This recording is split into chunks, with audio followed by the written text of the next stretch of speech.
good, everyone? And welcome to a very special episode of Winning Picks Weekly. As always, I'm joined by my main man, Greg. But today we have a really special guest, a college basketball fanatic. And if you are familiar with Knicks Twitter, if you're familiar with KnicksFanTV, if you watch TV, you probably heard of the Couch Critic. You know our main man, Chip Murphy, and you know about his gambling picks. So we're really excited about this episode. We're gonna get into the first four. We're gonna do all the regions for the brackets. We're obviously gonna get you guys a final four, and you're gonna want to follow Chip and Winning Picks Weekly throughout March Madness just to see what's going on. We have our main man Greg going down to Atlantic City for the week. I mean, we're ready to go here. But before we get into all that, you know what it is, guys. Winning P Weekly on Twitter. Please follow us. We are under the YouTube of Knicks, Jets, etc. Don't spell out the etc. As Alex said, you'd be crazy to do that. ETC. Please leave us that 5-star review, like, subscribe, and the more you interact with us, the more we interact with you. And as always, as Greg always says, we just want to know your bets, right? We just want to know your bets. We always know Chip's bets, and so we could sweat it out with him, even if we don't have those squads. So without further ado, our main man, Chip Murphy, writer for KnicksFanTV. But if you're listening here, you know him from his college basketball picks on Twitter, man. What's up, Chip? Guys, thanks for having me on, and you're making me seem like a much better gambler than I am by announcing that. Hey, man, you've been getting those greens. The number one thing I appreciate about you, Chip, is you put out all your bets, man. I don't you're not one of those guys where I just see all of a sudden he's winning 200, 300. Like, you're not a millionaire, but I see the X's, man. I see the X's. I know. You got to announce your losses, too. I hate when everybody only puts out the green arrows. I'm like, come on, man. It's like, yeah, I know you took, Virginia Tech live. I got you. But, like, yeah, what would you do with Duke before the game? So Exactly. You lost some bets, too. Let's hear about those. Yeah, so I'm really excited to get to this episode. But before that, Greg, what's up, man? I mean, NFL draft is your big thing, but we March Madness, man. March Madness, Greg, is a whole different ballgame. It is. How you doing, man? I got papers in front of me. I got stuff going on. I got brackets. I'm on Yahoo. MGM put out a big one. So now that it's live in New York too, with all this gambling stuff, there's so many websites, so many options. So I'm excited for it. I'm ready for it. To your point, we've been really big in the Jets free agency and legal tampering now. Free agency full effect, later this week. But we're making some moves there, so I'm excited for it. The Jets stuff's been picking up, but last 2 or 3 days been focusing on this March Madness, getting ready.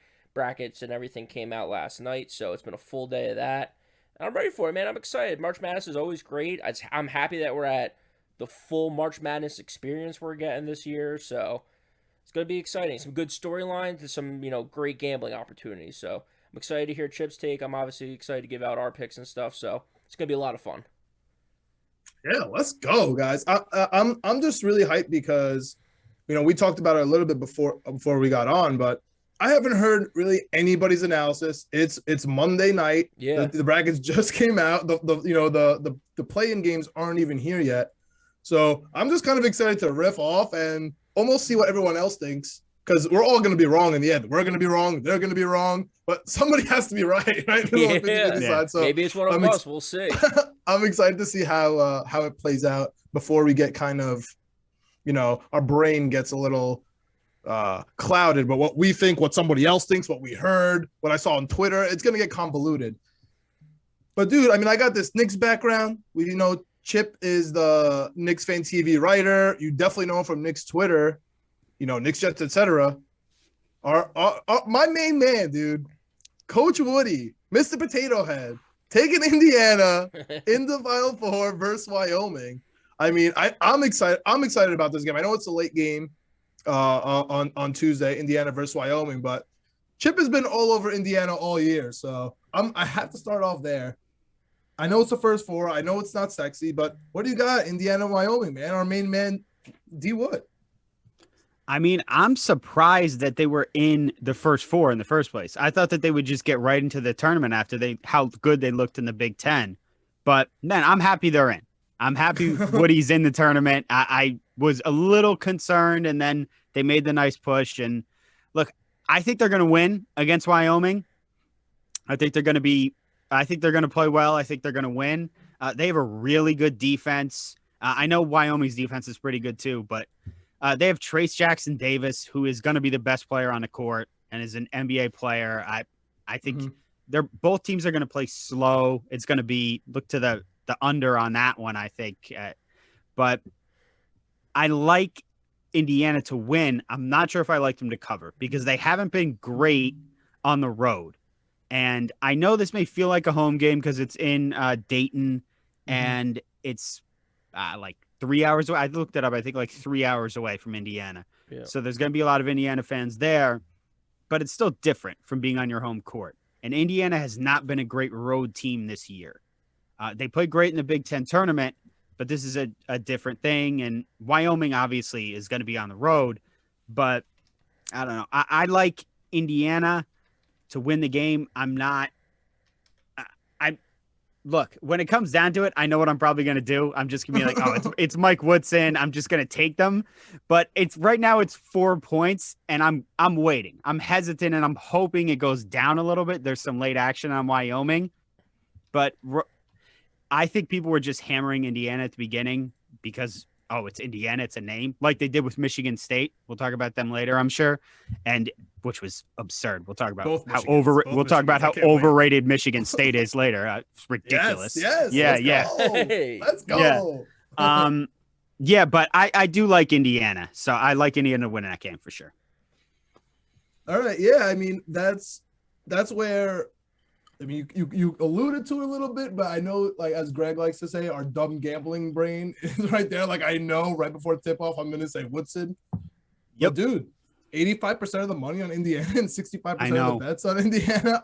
So DraftKings put out a tweet today, and they're, like, daring you to fade the public. It's like, I don't want to do it. I don't want to do it. I'll do it. I'll do it. You don't have to dare me to fade the public. You don't have to dare. I know you love doing that. It's like, I don't want to be. +4. Why not? I mean, +4. Again, I know.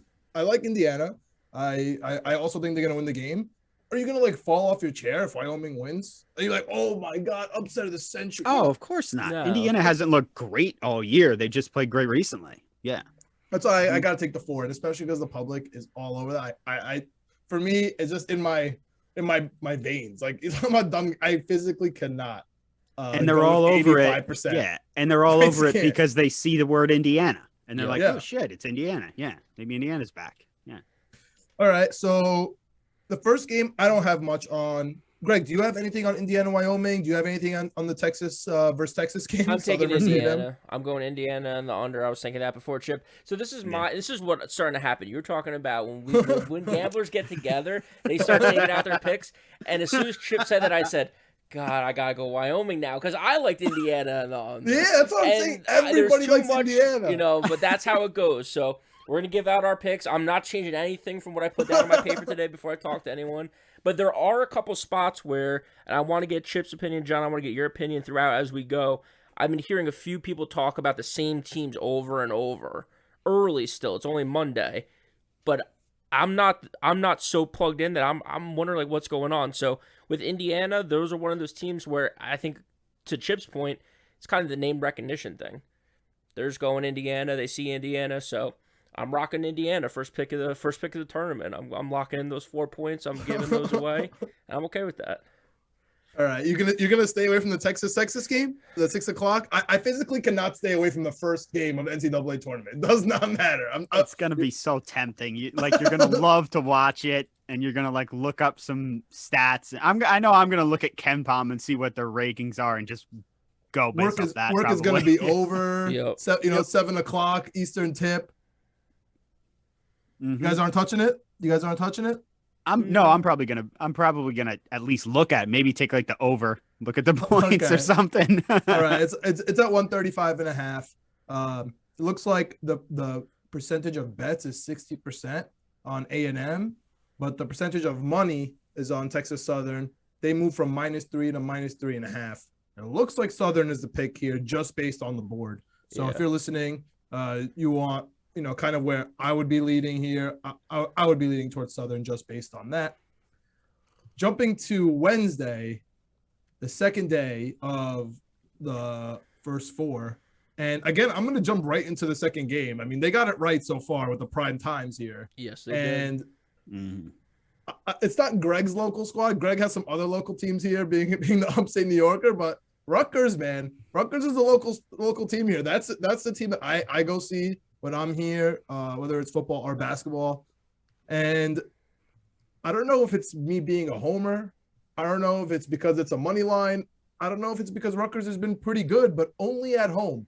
Chip, you just brought it up with Indiana. That's my number one thing with Rutgers. They stink on the road, but they're really good at home. Here, they're in Dayton, Ohio, like you said, neutral court. Notre Dame versus Rutgers in a money line. You guys have any thoughts on this? I like Rutgers. I like Rutgers. Yeah. Both of you. Oh, God. Like, yeah. It's going to be a long night if this keeps up. I can't bet against Rutgers. It's a Jersey thing. You can't bet against Rutgers in this spot. Yeah, and Notre Dame plays really small. I think that's going to benefit Rutgers. They play really small. I got bad news. Well, maybe not bad news. 94% of the money is on Rutgers, but it's about 50-50 on the bets, which I don't know. Maybe that's all the Jersey gamblers, man. Yeah. That's very true. A couple $1 billion for Jersey last year. So maybe that's an indicator. It's a combination too. I feel like Notre Dame hasn't looked that good back half of the season. Rutgers, I feel like has the potential to do something where I don't feel like that for Notre Dame. I feel like Rutgers has a chance to make a little noise. To your point, John, they're not great on the road, so that worries me about these neutral site games. But I think Rutgers has a shot to stun a couple people here. Maybe it's because I'm wearing the red for Rutgers right now. I don't know, but I like Rutgers in this one. Money line, 1 point, whatever it's going to be when the game finally tips off. But I like Rutgers in this one. Yeah, all right. And I think you're right. I think they can beat Alabama. Yeah, I think I'm not sure Notre Dame can beat anybody in this tournament. Like, I'm not sure they're equipped for a run. I think Rutgers is because their defense is very good. Yeah, legit good. Okay, so caveat here: none of us have discussed any single pick or any bracket. Not one. Not one thing. Okay, so you put a couple of hints out there, and I'm looking at my bracket, but I just want to make a note. Now, we're kind of on the same page, which could be horrific, as Greg likes to say, or amazing. So we'll see how that works out. The last game of the first four is Bryant versus Wright State. I don't have anything on this game besides, again, if I'm talking about the board, we got 71% of the money and 76% of the bets on Wright State, and they're minus 3.5, which means I'm going to close my eyes and take Bryant. And I'm taking Bryant. I'm not even care if they lose by 100. I'm gonna like the pick. So that's my take on the first four. Does anyone have anything to add before we head into what the people are really here for? No, that's it for me. No. All right, baby. All right. So that's it for the first four. Let's head into, I'm gonna say, the biggest favorite bracket, and that's gonna be the West. Right? They got two big names that everyone has, at least in the Final Four in the 1 or 2 slot here with Gonzaga and Duke. Does anyone have overarching thoughts here before we get into game by game? On the Zags or just on the West in general? I mean, I know you have the Rutgers, Alabama game noted. I know we have Gonzaga. I know you mentioned the ACC tournament with Duke. Yeah. Anything before we start, or you want to just head in? You want to just start with the games here? No, let's head in. Let's head in. So we got the Zags versus Georgia State. I mean, that should be a Zags game there, right? Yeah. Are we all together here? Yeah.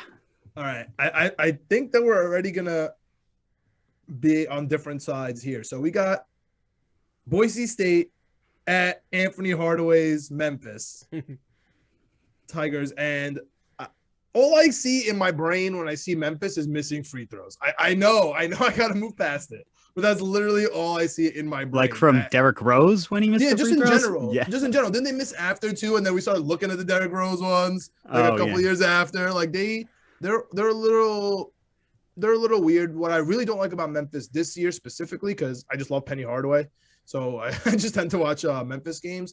They turn over the ball a lot. They do. And I'll give you an overarching NCAA, bracket for me. Teams that rebound. I need teams that rebound. I need teams that hit free throws. I need obviously defensive teams, and I tend to stray.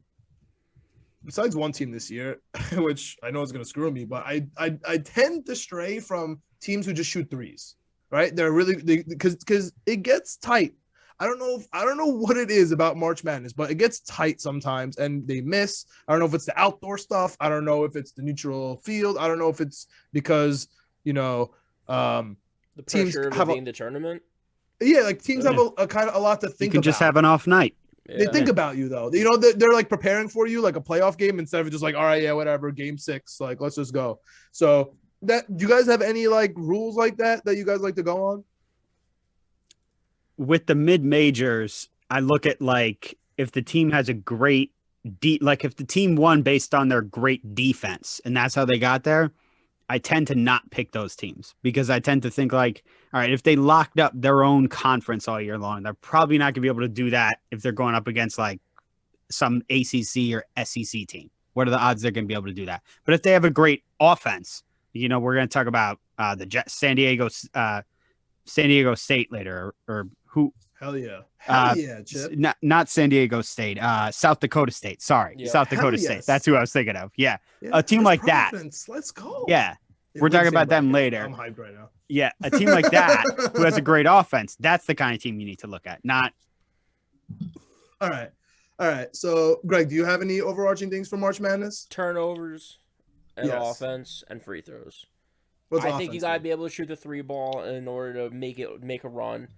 I think you need guard play. Obviously, you need strong guards, and you need turnovers both to get them and to not give the ball away. Because those extra, if you don't turn over the ball, say, 5 less times than your opponent, and you get 5 more turnovers, those 10 possessions can win you the game easy. So turnovers, both being able to create them and not give the ball away, guard play, strong guard play. And then really just offensive firepower for me. Yeah, I guess that means you're leaning on Boise State with me, Greg. For the 8 over the 9 Memphis. Am I getting that right? I do like Boise State in this one. Let's go. I'm with you, Chip. What do you got? Don't tell me going 9 over 8. Our first disagreement. Okay. I'm going with Memphis here. Okay. I do like Memphis. I know they looked really bad at the beginning of the year. Yeah. And I did watch some of their games later in the season, and the announcers were always making a point like, oh, the team wasn't getting along at the beginning of the year, and now they're playing their best ball. And they did look good. And I'm looking at their numbers again now, and their turnover percentage is absolutely brutal. They're 352nd in the nation in turnover percentage. Yeah. And that does scare me a little bit because Boise State's defense is really good. Yeah. So, but I don't know. I just feel like Memphis could just out-talent Boise State. Yes. And it's not that's true. Yeah. And Memphis's defense is really good too. So this could be a low-scoring game, but I don't know. I'm just betting, I guess, on Memphis's talent on this one. Yeah, and I'm going with that. And it's 2.5, right? And possibly the under. I don't love unders. I've already said one under today. I don't know how many unders I want to say. All right, that's fair. You got 96% of the money on the under right now, so you and a lot of other people like the under in this one. I agree with you there, Chip. And yeah, to your point, spread's 2.5. It's Memphis minus 2.5. I'm taking Boise just outright money line, but plus like 2.5 is not bad either. All right. So me and Greg on Boise. You're on Memphis. The next one here, we got UConn versus North Mexico State in the 5-12. Anybody have the 12 here? Oh yeah. Oh, Greg. Yeah. All right, let's go. Yeah. Talk to me, Greg. Talk to me. I don't know. I don't see. To me, I just think UConn's a little bit brand name-ish, kind of like we were talking about with Indiana earlier. Not to the same extent, obviously, they're a better team. But I think a lot of people just rely on... I think a lot of people come into these things and they just rely on, picking the same teams over and over. Obviously, we're trying to dive a little deeper into that. But March Madness has to be one of the biggest public money, events of the year, along with the Super Bowl and other things like that. So...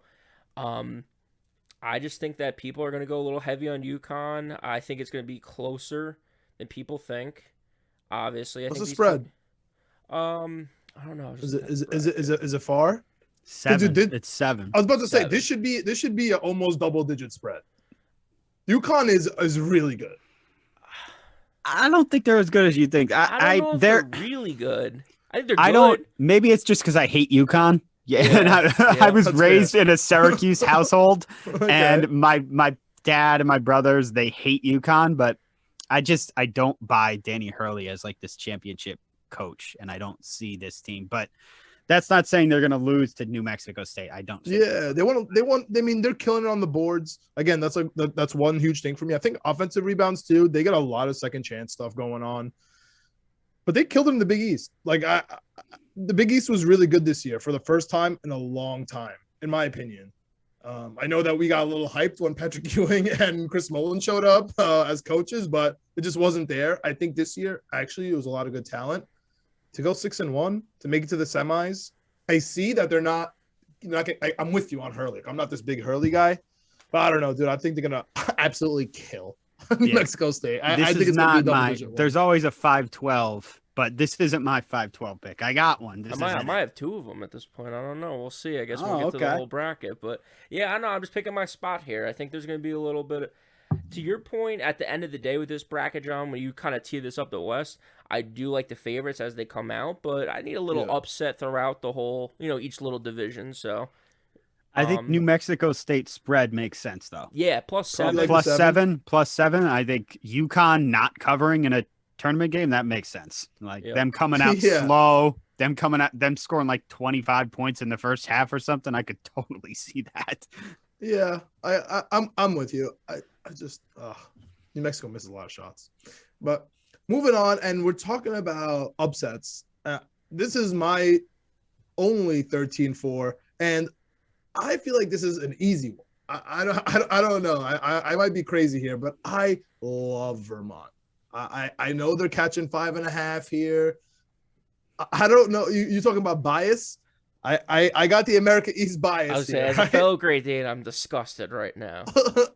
Dude, they dominate us every single year, but this year they were an actual good team, right? The only thing that I don't love about them is their rebounding.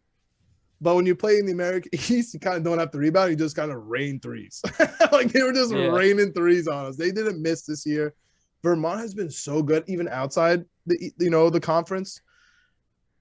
I don't. Is this their second? Were they here last year too? I feel like they're there every year. Yeah, the last few years they've been really good. Yeah, I think this is the year, man. I also think this has to do with Arkansas. I don't like Arkansas. I tried to get into them, right? Because I was watching the SEC, especially the tournament, but like at the end here, I wasn't watching at the end of the most of the year, but at the end, I tried to get into SEC because I know they're always in the tournament. They flood the tournament, so I kind of just wanted to see what's up. I really didn't like the Razorbacks, man. They play defense. Maybe it's because they're boring to watch. I'll be a little honest. So maybe that's what it is. And Vermont is really fun to watch. So maybe I'm betting with my heart. Maybe it's because I have to find a 13-4, and this is the only one I could potentially see. But I love Vermont here. 5.5 money line. Just feed it to me, yo. Give me Vermont. Yeah, Vermont. I love Vermont too, for sure. Let's go. So this is one of the games where I feel like, John, you did a great job explaining it. This is one of the games that even in just it being Monday, even though the bracket's been out for one day, I feel like everyone walking down the street, like I feel like if you hop into a taxi, they'd be like, yo, you guys taking Vermont, right? Like, what's going on with Vermont? Yeah, you need to be careful about those games sometime too. Rich, remember when Patrick Ewing won the Big East and they played Colorado and that came out and everybody was like, oh, Georgetown's going to crush Colorado. They got killed by Colorado in the first round. That's like, you need to sometimes be careful about those lock first round upsets because sometimes that don't work out. But I do like Vermont a lot here. I don't know if Vermont is really partying like Georgetown was. Exactly. True. Bro. True. So I like no. I'm just saying what Greg is kind of saying, like sometimes the whole like this is a lock kind of upset that everyone's talking about. Sometimes that doesn't work out always. Yeah. So just because of that point, Chip, I agree with you. I'm going opposite here. I'm going Arkansas. Okay. 81% of the money coming in on Vermont plus 5.5. Yeah. It's one of the few games that have been bet down from plus 6.5 to plus 5.5. I'm Yeah, surprised it's that plus on the 5 bets. on DraftKings now. it's 5. Yeah, it's 5. It's 5 Yeah. on live too. So like, it's yeah. surprise. It's I feel like usually you see the favorites getting bet up, not really the other way around. So very surprising with this. A lot of the money coming in on Vermont because of all those reasons. I have to go Arkansas. I just think they just have better players. They play a little straightforward to your point, John. It's kind of predictable, kind of methodical, not really exciting stuff, but they're what are they, 4 seed? They're like the Jazz. They're a 4 seed for a reason. They remind me of the NBA kind of Utah like that. Jazz, Yeah. bro. They're just annoying. Like it's like, I see it. You have good plays. It's like, you're good. We get it. Okay, but can we see something? We're here for a show. Yeah, I'm with you, but I'm going Arkansas first round. Just a note though, you're right about the 80% of the money, but it is 50% of the bets. Yes. Yep. So I don't know. Like in general, that just means the sharps are with Vermont. Like this is classic, Pro versus Joe, just based on the board, right? Where the money is on heavy one side, but the bets are, kind of fluctuating. Those are the big money that Chip was mentioning. You know what I mean? Oh no, big money's coming in. That's what that means. So this is my only 13-4. I don't think that's much of a tease here, and I don't know the percentages of there's always a 13-4, but I feel like there's always one of everything. So that's how I always do. I always think one of everything. Not 16s versus 1s, but other than that, I feel like there's a lot of stuff. Just the one time. I do it. I still do it. I'm like Pablo Torre here. I always try to get at least one 16 versus 1 here, and I'm gonna run around naked if I get it right, just like him. Yeah. Moving on, we know where Chip is going here, so let's start off there. We talked about them in the first 4 with Rutgers versus Notre Dame, and now we got Rutgers versus Alabama. Of note, a lot of the times we say, "Oh no, they just played a game; they're going to be tired," but a lot of the times they come out hot, man. The teams that win the first 4, they're ready. The nerves are shot. They're gone. They're not there anymore. And the other team has a lot of nerves because now they can't lose to the team that, just played in the first 4. Especially like Alabama is going to be a favorite here for sure. Chip, talk to me, man. Alabama versus hypothetical Rutgers. Could be Notre Dame, but let's just call it Rutgers. Well, if it's Rutgers, I'm definitely going to take Rutgers because, look, I feel like one of the teams that comes out of the first 4 always does some damage. Yeah. I mean, we saw UCLA just make a run to the Final Four. These first 4 teams, I think, benefit from playing a game because they have a head start with the momentum coming into the tournament while these other teams have to take more time off. And Alabama just got embarrassed in the SEC tournament by Vandy. They are not playing well right now. And Rutgers, or whether it's I'm not going to say Notre Dame can't beat Alabama, but whether it's Rutgers or Notre Dame, I think both teams can give them some problems. And Rutgers has been playing well lately. Like, I think if it's Rutgers, Alabama, I'm definitely taking Rutgers. I'm just not impressed by Alabama. The fact that they got a 6 seed with 13 losses is just bizarre to me. Crazy. Like, I don't understand that. Yeah, I am with you here. Do you guys know where the public is? Because I assume it's going to be with Alabama. I assume nobody's going to take the first 4. But I agree with you, dude. There's nothing good to me about Alabama besides they get hot. Like, they are so streaky from 3, and they'll Rutgers not coming back. You know what I mean? Like, No, that's the whole thing. Like, if you get up double digits on Rutgers, you probably got a victory. Yeah, dude, you probably got to win. Bama hits 4 threes in a row, like with a layup from Rutgers in between. It's over. You know what I mean? And so, like, if it's Rutgers versus Alabama, I'm telling you right now, I'm going to take Rutgers. However, I think Alabama is going to win this game. I'm telling you right now, I'm going to take the Rutgers spread for sure. I'm definitely going to sprinkle on the money line. I wonder, a little off top, but I wonder how the margins are going to play with NCAA Madness games, because I might play a margin on every single game, like 1 to 5. Like, how many games are really blowouts here? This is definitely one of those games where I might do that if it's, advantageous, if it's plus money. Regardless, when I look through the brackets, man, I have a way too many 11-6s, except for the one that everyone else probably has. So I'm just gonna stick with Alabama here. I've been burned so many times by Jersey teams in March Madness. I've been burned by, obviously you all. Any team that I like or have any like sort of heart connection to does not do well in national tournaments. Rutgers is gonna be one of those teams. You Albany girls, we're not gonna get into the bracket. That's another one. They're gonna get killed by Louisville in the 16-1 over there. And I think Seton Hall, little tease. Like I think they're gonna lose too. Like I don't know. I can't do the Jersey stuff right now. Nobody impresses me. So I'm going Bama here. Greg, what do you got? It's tough for these because you have to kind of call your shot a little bit. But when Chip said it earlier, he kind of teased it a little bit. I put a little smile on my face because I got Rutgers in this one too, man. I think Rutgers is going to come out strong, get on a little run here. They win. I agree with the whole, they might get a little advantage playing that game early and getting the first one kind of out of the way. So you get those jitters gone. You kind of get, accustomed to what you're facing. And to your point, if Bama's cold, Bama's ice cold. So Rutgers with that defense, they can do something here. And like I said, I think that if they get past Notre Dame, I think they have a shot to make a little noise. I was alluding to it too. I got Rutgers winning this one. All right.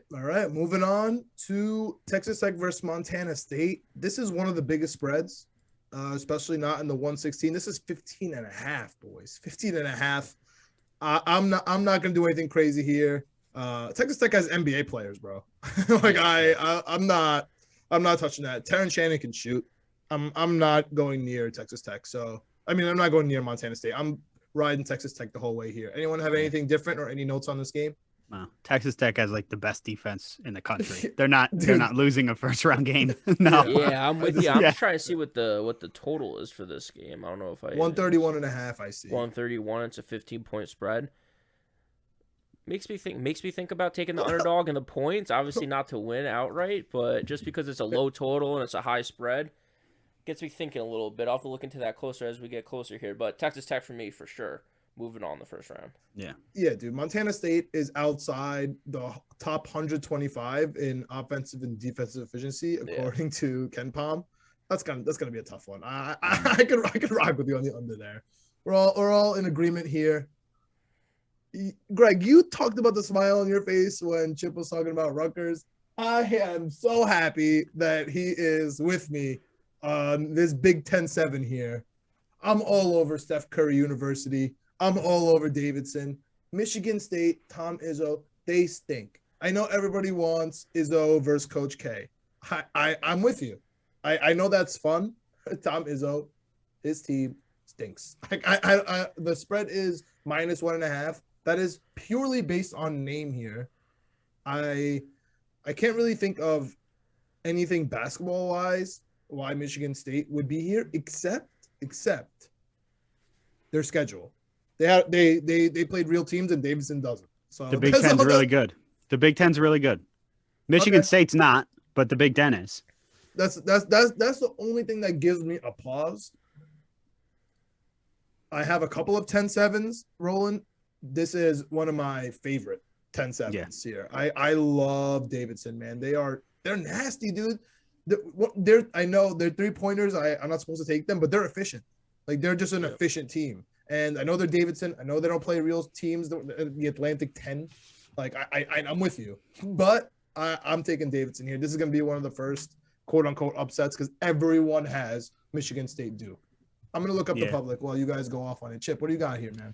Does everyone really have Michigan State? I guess the line moved significantly towards Michigan State because everybody likes Izzo. No, I love Davidson too. Like I was alluding to earlier. I know. Good point. It's 50-50 on the percentage of bets, but 70% of the money on Davidson, which that excites me. That's a big money stuff. Does it excite you? Because I thought I had a gem in picking Davidson. Now I'm finding out that you guys have Davidson, and half of the bettors have Davidson. So I thought I had a gem here in the first round. Chip, I don't want to cut you off, but I want to hear your analysis on this. I'm just throwing it out there. I have Davidson too. Yeah, I mean, I thought because Michigan State came in as a favorite, and I thought Davidson would come in as a favorite because they've just been better all year than Michigan State, but I don't know. I feel like Davidson money line is one of the best bets of the first round for sure. Me too. I think they're going to win, and I mean, I'm a Duke fan, and I'm saying this based on what I saw from Duke in the ACC tournament. Not crazy to say they could upset Duke. Not completely crazy based off what we saw. And music to my ears. Everybody's talking about Izzo and Coach K and playing Coach K in his final season. I don't think Izzo's even going to be there, like to face Coach K. So, look, you also got the point guard from Davidson. Sorry, Foster Lawyer, I think his last name is. Foster Lawyer, yeah, who played at Michigan State. Yeah, exactly. And he was injured, and he came off the injury, and now he's killing. This is so easy to me. I don't know what it is about this game. I'll tease it. I hate the Michigan teams. I am betting against both Michigan teams. I'm ready to go here. I am ready. We might disagree on that. We'll see when we get to that. I know. Okay. I know. And then the most popular 11-6 on the South Side. I know. Trust me. I already know. I don't have to look at anything. Yeah, but to your point, John, though, to what we talked about going into this, what do I look for? I look for good guard play. I look for guys that can shoot. And I love guys that transfer from their opponent's school to this school and are playing well. So that's why I'm all over this. Revenge game, baby. Yeah, you check all the boxes at this point. Perfect. Yeah. I mean, I don't see how anyone could take Michigan State and enjoy that pick. How can you enjoy betting on Michigan State? Davidson's so fun. Like, this is beautiful. This is why you tune in to Winning Picks Weekly. You're not gonna hear the blue blood stuff, except for Duke and Chip and the fandom, which we'll get into right now. He kind of teased it. Yep. We got Davidson and Duke coming up right here, in the round of 32. What do you got? You got Duke advancing here? I absolutely think Duke is going to win. I think that an 18.5 point. Yeah. I do think they're going to win.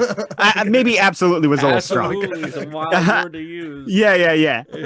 Absolutely was strong based on what I've seen recently. I think they're going to win. Yep. The 18.5 point spread, I'm fading that into oblivion. I don't think there's any way they cover 18.5 points. I just don't. They haven't looked good in the tournament. Fullerton. Yeah, versus Fullerton. I'm giving you that. I honestly, I'm moving on past Fullerton. Greg has a devious smile on his face. You guys are just talking a little spicy about Duke. Hasn't looked that great this year. I don't know. Recently. Yeah. Recently they haven't looked good. Yeah. Nothing would surprise me with this team because it wouldn't surprise me if they went to the Final Four. Yep. It also wouldn't surprise me if they didn't make it out of the first weekend because that's how inconsistent they've been. But they're so talented that they could they beat Gonzaga? Of course, they already did. They did it. Whoa. Duke in that game. What? They did do that. We're not seeing Duke Gonzaga, friends and family. I just said, could they beat Gonzaga? They did. They did beat Gonzaga. Yeah. I'll give you the CSU Fullerton. Unless, Greg, you have anything? No, I got Duke. I was just being a little. All right, that's fine. I was honestly giving that to you, Chip. I'm giving you the 215. But you kind of alluded to it, man. You got Duke Davidson. We all have Duke Davidson now in the round of 32. What do you got, man? I mean, I can't pick against my team. As much as tempting a Sweet 16 pick as Davidson is, they're so Cinderella about them. I can't pick against my team. I like when it comes down to it. I mean, obviously, I'm going to stare at the spread and see what it is and then make my decision when it happens. But as of this moment, I would take Duke in that game. Greg? Duke in that one. There's a chance that they have 5 first-round picks on their team. I mean, Davidson's good. I like the story. I think they're going to get win the first round. But to Chip's point, man, like Duke, I'm not taking it, but I could see them cutting down the nets and win this whole thing this year. They're that good. They just haven't been that good recently. So, oh my god, yeah. I think Greg's in the closet Duke fan. Am I catching that over there? No. They're just that good. Right. There's other teams that are that good though, and they run up against them in the next round. So we'll see. But I got them winning this one against Davidson for now. Okay.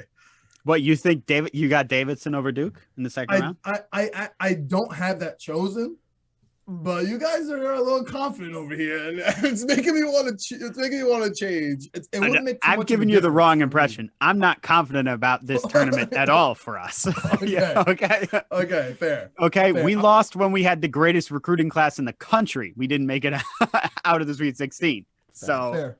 in the history Fair. of college basketball. So I'm not super confident about this. You do have the ACC Defensive Player of the Year. That's why I'm giving you the Davidson. Man, he's so good, Mark Williams. That's underrated. literally why. That's why I'm giving it to you. Yeah. Okay. I'm giving that to you now. Let's jump up a little bit to Bama versus Texas Tech. For all of us. Oh no, I'm only with Alabama versus Texas Tech. You guys have Rutgers versus Texas Tech. What are you guys seeing here? Do we have Texas Tech moving on, or Chip? You got Rutgers in the round of 16. I know that Greg's wearing a red shirt. Greg, you have Rutgers in Sweet 16 too? I got red on for Texas Tech at this point, baby. Yeah. Okay, Me we're too. switching. Me too. We're gonna darken Their up defense the is red a too little strong. bit. Their defense is too strong. They're too long. They're too athletic. Rutgers had a nice run here, but it ends here. I'm going Texas Tech in this one. Me too. You got- Me too. All right, so then we all got Texas Tech Duke. Yep. All right, that's where I'm going, and that's where I'm stepping up here. I'm taking Texas Tech. They're gonna upset Duke in the Sweet 16. Everyone's gonna be hyped about Duke winning the 2 games, making it through the first weekend, and Texas Tech's gonna come through here and they're gonna shut them down. They don't give up easy buckets, man. You talking about Defensive Player of the Year? Texas Tech is a defensive team, and I honestly think I'm telling you right now I'm gonna take the under in this game, regardless of what it is. I'm hoping I can get it early because I feel like it's gonna get bet down. I actually love Texas Tech here. It's a 3 versus 2 game, right? No upsets up till yet on the bottom of this first bracket that we're doing. I like Texas Tech here as to kill your Blue Devils, send Coach K home for about a month and a half, and then he'll probably unretire like Tom Brady. Oh, But anyway, God, I got hope Texas not. Tech here. Oof. What Chip, who do you like do in you this guys one? got? In Duke, Texas Tech. Yeah. Are you moving on, or are you riding? Are you riding? Yeah, I got it. I got to go with Duke in this one too. As All right. it's going to be a very tough game. Very tough game. I'm taking Duke in this one. All right, I'm, Chip I'm got Duke sticking, in the I'm Elite sticking Eight. with Duke here. You got Duke in the Elite Eight. What do you got, Greg? Texas Tech all the way, baby. Let's go. That defense Let's gonna come to go. play. This is it. It gets Mike Krzyzewski's career, I guess. Coaching career ends here. Texas Tech's gonna win it. Let's go. Defense is gonna be strong. All right, love it. Yeah, Love it's it. gonna Let's be jump good. up. Let's jump up to the top of this East. Let's get out of this East bracket. We got the West, we're in the Zags West versus. bracket. Oh, I'm sorry. Right. Sorry, the West bracket. Yep. We got the Zags versus Boise. Anyone have an upset here? Chet Holmgren for life. All right, cool. We're all riding with Chet. Yeah, Zag all the way. I'm sure I'm alone here. I got my America East Vermont squad. Shout out to Killington. Beating Connecticut, beating UConn, and versing the Zags. They're going to be my my big Cinderella here out in the West. And nobody's with me here. You guys both got UConn, obviously, right? Wow. I got Arkansas. Yeah, I'm taking Vermont. Vermont to beat UConn. Yeah, I got Vermont to be UConn. Greg has Arkansas versus UConn here. You got Arkansas advancing, Greg? I got the Razorbacks versus New Mexico State, baby. I'm going Arkansas on this one. I got UConn getting bounced in the first round. Oh, yeah, that's right. Okay, Yeah. and you have Arkansas advancing? So you Yep. have Arkansas versus the Zags. And then what do you got moving on from there? Gonzaga. So you got the Zags beating Texas Tech in the Yep. Elite Eight. Moving on. Okay, so we got your Final Four there. Close that out. Chip, you have UConn versus Vermont. What do you got? I like Vermont a lot. I know. Uh, I know it's crazy. I know it's crazy. It's But I a had tough to do it. one. I know. I had to do it. UConn is so big. Yeah, I think it's a bad matchup for them. I think I'm Okay, gonna go. fair. I think I'm gonna go with UConn. But you're gonna take that Vermont spread. Yeah, of course. Let's go. Let's go. Obviously. All right. God, if you said that you were going Vermont too, I was gonna say this is. I'm telling you, everyone is taking Vermont. I was gonna put so much money on Arkansas in the first round, so I'm happy. You got UConn moving on. I like that. All right, so you got UConn And then- versus the Zags. Yeah, Zags over UConn. Zags over UConn. Okay, all Yeah. right, and then you got the Zags and Texas Tech over Texas Tech. He's got Duke. He's got Gonzaga. I got versus Duke. Oh yeah, that's right. You I got got Duke. Zags, All right, Duke. so Who do you like in that one, Chip? I'll go with Duke. Put Duke in the Final Four. oh my god, I like it. Oh my god. All right, yeah, all right. We got our first Final Four. We got Duke hitting up the West. Chip definitely not betting with his heart. Definitely betting with what he's been Definitely watching. Definitely Greg, what do you got here? Gonzaga, You got the yeah. Zags versus Texas Tech. Yep. Me and you have the same matchup here. What do you got? Gonzaga in this one. Texas Tech has a great defense, but Gonzaga has a great defense and a great offense. So I'm with you going here. Gonzaga I'm in with this you one. here. All right. Me and Chip were similar in the beginning, and then me and Greg were similar at the end here. And then Chip just, Chip had a. I couldn't, You could be when right. it came down to it, I couldn't pick against him. I just couldn't. I feel you, man. I feel you. Let's go opposite. Let's go to the South. I'm gonna start off. Arizona. I think is one of my favorite teams. I'll throw that out there right Really now. good. And so is Tennessee. So this is gonna be one of my favorite brackets to watch. They've both been making me really happy this year. I do have one question. We'll get to it because I don't really know who to take here. This is the one game I just didn't know. So I'll go with you guys. But let's start off at the top. Everybody have Zona at the one. Okay. Number 2. TCU versus Seton Hall. I teased it before. I can't do Jersey teams, man. I don't know. I've been watching Seton Hall, familiar with a lot of those guys, personal ties, et cetera, et cetera. They're nice. I mean, they hit threes. Like this is a prototype. I know Vermont does too, but this is the prototypical hot and cold 3 team for me. I just don't see Seton Hall taking it to TCU. They have a really good defense. It's just that they stink on offense. So this is like one of those. Seton Hall could blow them out of the gym if they just like hit those threes. I just think that Seton Hall is going to miss threes, and TCU is going to score. Not really a game I'm looking forward to that much, to be honest with you. I think it's going to be a fun one though because it's going to be close and gritty. But I'm not like, oh, I can't wait for TCU Seton Hall. Which you're from Jersey, man. We usually get excited about these games. We're excited about Rutgers. But for some reason, the Seton Hall team, it doesn't do it for me. I'm taking TCU here as my – is this my first? Yeah, this is my 9-8 upset. You guys – one of you guys had Memphis. This is my first 9-8. What do you guys got? I'm much more interested in Rutgers than I am in Seton Hall. I think Yeah. if you In like general? Yeah. Okay. If you like offensive games in the NCAA tournament, you are going to be bored by TCU Seton That's Hall. all. Oh, yeah. I think That's what I'm I saying. think this game could be a real snooze fest. Yep. Like one of the most That's what I'm boring saying. games of the first round, TCU and Seton Hall. I mean, both good defenses, obviously. but Friday, just- 10 p.m. Yeah. Yeah, it's the Yeah, last game. tough. It's the last game of Friday too, and it's like you said, it could be a snooze fest. That sucks. Tough. Yeah. Tough. Yeah, and I mean, good defenses, but also TCU's got a pretty bad offense. So, Yeah. I mean, good rebounding teams, but yeah, I don't know. This game could be played in like the 50s or something. So it could be I ugly. have a dumb question, and this is a total gambling brain question. Do you care that it's a 10 p.m. start for an East Coast team? No. Like What do it's Texas, Texas, maybe they're used to playing a little later. Like this game's gonna end at 1 in the Oh. morning. You know what I'm saying? For Yeah. Seton Hall. Like I'm sure they're not used to that, Well, do we know? I Do we don't know I where don't they're know. playing? Where they're playing the South?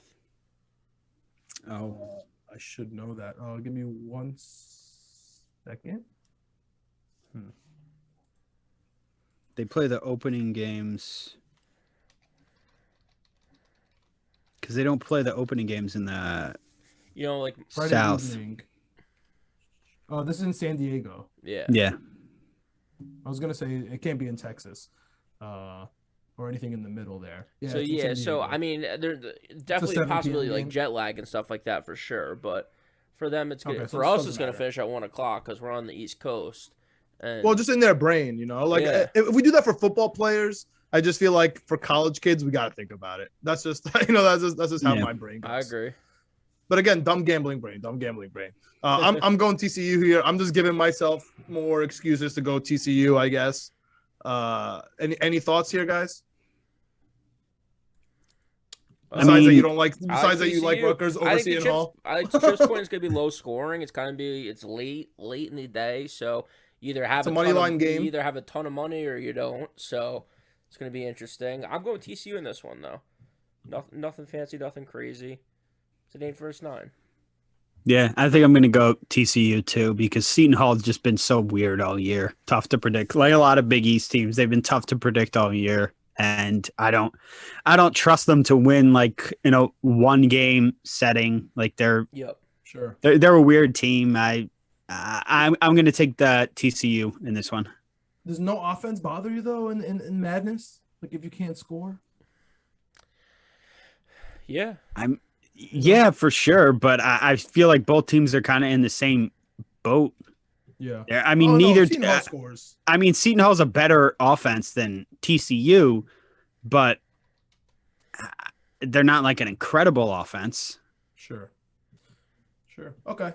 The only caveat is TCU 60% of the bets and 65% of the money, and it moved from -2 Seton Hall all the way down to half, and now it's back at -1. So. Kind of weird here. Depending Seton on Seton Hall's favored. Yeah. Oh, okay. Yeah, kind of weird. And the public's all over TCU, and they lost a point somehow. So strange. Jersey bettors again. Yeah. You can't bet on them in Jersey, right? You have to go somewhere else. Yeah, you have to go that to won't New stop York. Them, John. They'll get yeah. the picks any way they can. Yeah, I love them for that. Yeah. I've bet on Jersey. I've bet on Rutgers football in Connecticut and New York and stuff. So that's classic. All right. This is the 12-5 game. I am super excited from this game. I'm not going to lie. It's because of our friends at Part of My Take and how hyped they were with Jelly. I love Jelly. that triple overtime it was insane, dude. Like if you didn't fall in love with UAB after that, I don't know what to tell you. I know I can see my Greg's face. He's looking at me like I'm nuts because everybody's probably on UAB. You could swap out UAB with Vermont for this one. Everyone's talking about UAB. Mid-major, baby. Chip, what do you got this mid-major? They're fun. They play fast. They have a cool player with a cool name. Like exactly. What else do you want? Like a lot of people are gonna pick them. Yeah, it makes sense. And look. I'm definitely going to pick them. And for me, it's as much about UAB as it is about Houston. They're just so unimpressive to me. Yeah, I don't buy the Houston thing. I didn't buy what they did last year. I thought it was the weakest run to the final. I think they made the Final Four last year, didn't they? It was the weakest run to the Final Four. Dude. Yeah, it was.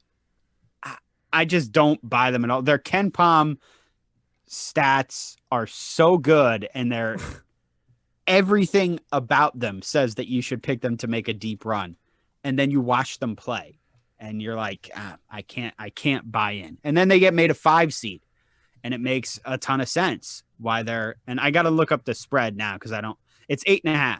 Yeah. Yep. So I'm definitely taking UAB spread, but I'm definitely taking the spread too. But it leads me to an interesting question. I mean, if you're listening out there, like comment, let us know. I don't know if you guys know. Has there ever been a Final Four team that lost in the first round the next year as huge favorites? Like, maybe question. If they suck the next year. Well, off the top of my head, I can't really think of one. That's a good question. That'll be it's the same coach too. That'll be a hell of a fall. Now that I think about it, it makes me a little nervous, especially because Greg is yelling at me about this UAB thing right now, and everybody's on UAB, which definitely scares me. However, there has to be a 12-5, right? Is that what we're looking at right here? There has to be one. There has to be a 12-5, and this is my 12-5. So I'm going UAB. I'm definitely taking the spread. I'm definitely sprinkling on the money line. I'm definitely taking the bands for this game, the 1 to 5 or whatever they offer. What do you got, Greg? I got Houston this one, and maybe I'm a fool for it because to Chip's Fool for point. taking the 5. I mean, to Chip's point, like KenPom has them like as like the 5th best team in the country, and Dude, yet there are 5 look at seeds. look at the percentage, bro. So 80% of the bets and 70% of the money on UAB. That's Yo, what I'm Greg has been saying. calling us out from That's day what I'm one. saying. I feel like I'm taking crazy pills, and that's why like I'm less plugged in with the college basketball stuff than you guys. So I'm like, am I missing something here? Does UAB have a guy that's gonna go like in the top 10 of the draft? What is going on? No, So but Jelly. He's not that good. Yeah, so that's why I'm like, he's not even an NBA player, probably. Yeah, so I'll go to Houston with this one. To Chip's point, I kind of liked them early when I was first kind of making my bracket. Actually, I think I might have had them going all the way to the championship game. I peeled that back a little bit though, because to your point, when you start diving into it a little bit, they're just not as impressive as like the numbers actually say. So I like them in this one. Again, with the UAB stuff. What sucks with March Madness is I don't want to be like the lame dude at the party. Like everyone's so excited about Vermont, bro. everyone's so excited about UAB, and I'm like, I kind of like. Nah, I got Houston. Yeah, so that's making me feel kind of like a Debbie Downer a little bit, but I like Houston in this one. Definitely gonna be going UAB against the spread though. To Chip's point. I'm going to be chanting for Jelly all night long, man. I'm going to have a good time. So. Meanwhile, he has Houston in his bracket. Yeah, well, they're going to win outright. Yeah. They're going to win outright. They're going to win by 6. That's fair. That's fair. Anyone have an upset in Illinois, Chattanooga? No. Nope. Everyone got Illinois? I think Illinois is a sleeper. Illinois is really good. Oh. I am looking forward to Illinois, Arizona, but I know Greg had Houston going to the chip, so we'll see what goes on in the second round over there. But this is, when I looked at it, I have 2 upsets at 6 and 11. This is not one of them, and neither was Alabama. So, if you're following, you know that my 11-6s are in the East and the Midwest. I'm curious of where the public is here. I know Michigan's a favorite, but the Wolverines stink. Like, we have a segment called the "What Am I Missing" on Winning Picks Weekly for the NFL. This is my "What Am I Missing" pick of the week. This is my literal. That's so funny. This is my literal. What am I missing here? Why on earth is Michigan a -2.5 favorite here? Why on earth are they going to win this game? Why on earth are they the 11 seed and favorite? That was my question. How are they a bubble team and yet they're a favorite in the game, right? They were Final Four in or whatever? Yeah, nothing makes sense. Nothing makes sense to me. They stink. They're the worst turnover team. I think, are they worse at turnovers than Memphis? I think they might be, which will be interesting to watch. Yeah. They stink with Juwan Howard as head coach. They only win when he's not there. I don't know what to tell you. I have no confidence in this game. I'm going to be looking up the public. Well, you guys riff off here, but for the love of God, somebody tell me what I'm missing here and why I should not fade Michigan. They could be playing UAlbany for all I care about. Like everything about this, like I am not taking Michigan. It doesn't matter who they're playing. Well, I know the part of the reasoning for why they're favored, I assume is, and I know you guys look at KenPom too, their luck stat that they use. I know Colorado State is ranked really high on their luck stat. They're like second, I think, in the tournament teams. Obviously, Providence is first. I'm sure we'll talk about Providence and stuff. But yeah, they are second. Yeah, they are second. Yeah, they are second in the tournament teams. And I think that has to factor in to the way, because people, and I do it too, people just look at that and they take KenPom as gospel in the way that Colorado State has played. It's Colorado a college PFF, bro. Yeah, it is. And, I mean, Colorado State has played a lot of close games, and they've managed to win some of them and lose some of them, obviously. And, they lost in the Mountain West Conference tournament to San Diego State. So it's, they haven't been super impressed. And obviously there's the big conference bias, if you want to say too, Mountain West against Big Ten. But if you look at Colorado State's numbers, they're pretty good. Their offensive numbers anyway. But can they do it against a Michigan defense? I don't know. Yeah. I mean, they haven't played a team like Michigan this year. So that's always going to be the thing too. And They might not get we'll a see. rebound also. Yeah, I mean Like, they literally played. not one. Yeah, I'm not kidding. What game was it? I forgot who they were playing. Was it versus Boise? Like I didn't get one rebound. I forgot which game. I think it was Boise. And they beat them. I think they beat. Well, they beat Boise. No, they beat them. What's no, the they team just didn't get a rebound though. They like, got. I just Yeah. remember that. Remember they got smoked by UNLV. Like yes, they did. that was. That's the big game everyone is mentioning here, which I get. Yeah, But I'm taking Colorado State here. Are we all on Colorado State? Nope. I'm on Michigan on this one. To Chip's no, point, I'm. Oh, Yeah. By the way, Me too. Me too. Chips on Michigan. Michigan too. I like. Yeah. the public is with Michigan. The public is with of Michigan. course. Yeah, of Yeah. course. Yeah. But this is not one of those. I don't know what's going on here. Like, what am I missing? And the public is on Michigan. Greg, you know how that goes, man. You know how that goes. I do know how that goes. But to Chip's point, he says something which I love because I talk about it, especially in this draft process, because the Jets are looking at someone from Colorado State as well at this point of the season in the draft. Who did you play during this season? Michigan played, pretty good competition compared to Colorado State throughout the years. So, Colorado State's look good, don't get me wrong. Michigan's look bad, don't get me wrong. But in this matchup, for Michigan to go from a bubble team to a 2-point favorite, to me that's kind of surprising. So I'm going Michigan with this one. Yeah, nothing too crazy. It is technically an upset, but again, it's not a betting upset, so I don't know how you really. Which makes me love Colorado State even more. Yeah. Oh my goodness, it makes me like them even more. I love Colorado here. I also love the Vols. I love Tennessee this year. I hate their name. I hate the Volunteers name, but Tennessee. They've been so good. They're one of my favorite teams all year. I'm taking them. I'm taking them on a run. So I'm taking Tennessee here. Anyone have Longwood?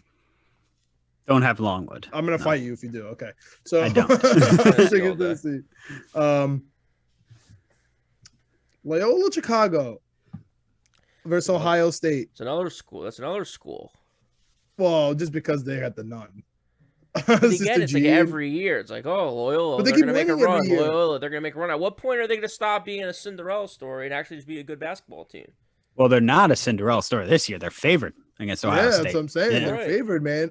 As another one am I missing? Favored as a 10 spot, but I'm taking this one. I'm going with Loyola Chicago. You're taking I just hate Ohio State. I'm be honest. Yeah. I just don't like Ohio State sports. I hate their football team. I hate their basketball team. They always fall through. Their draft picks stink. Like there's nothing good about them except for Nick Mangold. I hate their football team, and I've never really thought about their basketball team. But now that you bring it up, that is a good enough reason to bet against them. I just don't like that, man. And you're gonna bet against the nun that everyone loves in Loyola Chicago.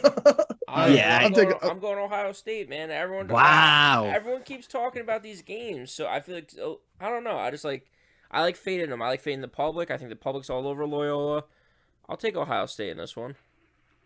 Yeah, I'm going with Loyola too. I think their offense is much better than it even usually is. Yeah. Like they're usually a defensive team, and this year they're more offensive centric, and I think that's going to help them because, as usual, Ohio State's offense is pretty unimpressive, and there's a reason they're favored because people are looking at that and seeing that. And look, I don't know. I watched a lot of Big Ten basketball this year, and Ohio State was not a team that stood out of all the good teams in the Big Ten. They were just not one of those teams. Yeah, Michigan and Ohio State just sucked this year. In Michigan State, dude, they just sucked. I don't know. Something about them just really pissed me off. Anyone have Delaware over Nova? No. Okay. Delaware got hosed, by the way. Getting that low. I know. You're right. Do you have thoughts on Delaware? Actually, I'm sure you watch a bunch of them, even though they're in the Colonial Athletic, bro. I watched Jameer Nelson's kid, man. Jameer Nelson Jr. How old did that make you feel? I know. Jameer Nelson Jr. Oh, it's disgusting. What if I were to tell you that 75% of the bets are on Delaware and 98% of the money's on Delaware right now at 15.5? I believe it because Villanova. Jay Wright covers in the tournament, man. Really? I wouldn't do it. Is that a thing? We'll have to look that up. I don't. That wasn't on my mind. It's just It was 15 and a surprising to half. me when I looked at it. Yeah. I was just kind of surprised by that. To me, also too, the other note I had about this game, I feel like Villanova this year, and maybe I'm just missing it. Maybe I'm just not coming across my timeline. Is like the quietest 2 seed in the tournament. I've heard a lot about the other 2 seeds. I haven't heard a ton about Villanova. They just won the Big East too. Yeah. It's crazy. Well, And I feel like they got Colin Gillespie. Yep, that's true. Everybody's talking about Colin Gillespie. If he's not on your timeline, I don't know what you're doing. Caleb Daniels. I mean, they have stars here. I think we have a little bit of a Villanova fatigue. You know what I mean? They're not fun. Is They're this not Villanova like that. team as good as the other Villanova teams that have made a run before in the tournament, or no? It's not his best team, I wouldn't say. Yeah, But they're like good. they're still good. They're gonna wreck Delaware. Of course, they're gonna wreck Delaware. Yeah. Okay. All right. So I think we'll be able to run through the rest of the South pretty quickly. Yeah. Here, we got Loyola Villanova, or Ohio State Villanova. Do we all have Nova advancing? Yes. All right. On top, I got Colorado, Tennessee with Chip. Greg, you got Michigan, Tennessee. Do we all have Tennessee advancing, or Greg, are you a crazy person? No. Okay. No. All right. We got Tennessee Nova there. I have the Vols advancing. It's gonna be a good game. That's a game I'm really looking forward to in the Sweet 16. Tennessee versus Villanova as a 3-2 seed. I'm kind of willing that. I really want to watch that one. Anyone have thoughts there? What do you guys got? Who do you guys got advancing? Tennessee is gonna be close. I got Villanova. Villanova. Yeah. All right. Cool. So, I got Tennessee up in the 8, and with Greg, and you have Nova going on the top of this bracket. Arizona versus TCU or Seton Hall. I think most of us have TCU. Arizona for me. We got Zona. Zona's one of my favorite teams. I know we skipped over them. I kind of want to get into them in this next game here. So I know, Greg, you have Houston. We have UAB, but we have Illinois beating UAB or Houston, right? Yeah. I have Houston. Greg? Ooh, Greg, so you have Houston versus Arizona. Yes. And Chip and I have Illinois versus Arizona. Both a 1 versus 4, 1 versus 5. Honest to God, I wouldn't be shocked with either one. And, of course, that means Jelly's gone, but I'll be over that by the time that gets there. And I think it's going to be really fun games, but I don't know what it is about Arizona. And I'm going to tell you, because this has to be one of the teams that everyone's talking about. It has to be, because watching Arizona play this year is like watching who's a really fun NBA team to just like Memphis, the Grizzlies. Yeah. They remind me of they're just fun, man. Like they're just fun. Like I just want to watch them. I know they don't really necessarily play like them, but I just like want to watch Arizona ball. And I'm taking them. They're my championship team. So this is my squad, man. So I'm going with Zona over Illinois here, and then Zona over Tennessee, which could easily be an L, because I just love Tennessee. This is one of my favorite brackets. I love the South. So I got Arizona advancing all the way through and beating Tennessee, making it to my Final Four. What do you guys got? Arizona, Illinois. Chip, what do you got there? I'm going to go with Illinois over Arizona. Okay. And then you got Illinois Nova. And I got Nova over Illinois. Okay, so you got Nova in your 4. Yeah. So you got Nova and Duke. Yeah. No, I feel bad you went through that whole thing on Arizona. I didn't realize you were going to make Arizona your championship team, and then I'm like, you don't have to, bro. The whole time you were saying that, I'm like, oh man, I'm picking Illinois. I'm like, that's fine with me. That's fine with me. I mean, it's a first-year coach. Arizona. That's kind of my feeling on it. Yeah, and like Illinois' more established guy. It's kind of my feeling on it, to be honest. Yeah, but you know what? They have the defensive player of the year. They got the most improved player of the year for their conference. They are the mid-range kings, bro. I love them. Like dude, Arizona is everything I want in my basketball team. They're a blast to watch. You're not wrong about that. Like really Illinois has a 7-footer. I just think that's not going to do anything. Gotta love Kofi. Arizona. He has the best name, Kofi Cockburn, like the best name in the tournament. And he's 7'1". He's gonna make the NBA. I love Illinois. This game in Tennessee. I mean, it gets really hard from Arizona starting here for me. This was the game I kind of teased in the beginning that I'm going to I kind of had trouble with, but I have Zona going to the chip, no pun intended, chip. But I'm taking Arizona here. I'm taking Arizona over Illinois, obviously. Greg, you got Illinois? No, Over Houston. I don't. You got Houston over Illinois. I have Houston over Illinois. So you got Arizona, Houston. And this is where my dumb gambling brain kicks in heavy, because it was my first year at one of my new jobs when I was first starting out, and this new kid comes in and he says, "Listen, bet everything you got on Arizona. DeAndre Ayton's gonna kill everyone. Bet everything you got." And I was just like, okay, like I haven't seen too much. I cannot get past DeAndre Ayton losing. I believe it was the first round that year with Arizona. Yeah. Can't do it. Still not over it. So Okay. I got Houston in this one. Like I said, I had Houston making a deep run. I peeled it back a little bit. I got Houston beating Arizona. I got Tennessee beating Villanova. And then this is where I peeled it back a little bit. I got Tennessee moving on out of this region. All right, so look at that. A lot of disparity here in the South. Yeah. You Chip, got the balls. One thing that you said, though, that I liked, you have Illinois going against Villanova. Illinois to win their bracket or whatever to make it out, I think it's plus 1,000 right now. So if you think they're going to go up against Villanova in the South, I might jump on that bet with you there, because I kind of like Illinois if Houston's not going to do it. Plus 1,000 is not bad, and then you can hedge it out when the game comes against Villanova. So plus 1,000. Greg, can I ask you while you're there to check Tennessee for me? Go ahead, Chip. Yeah.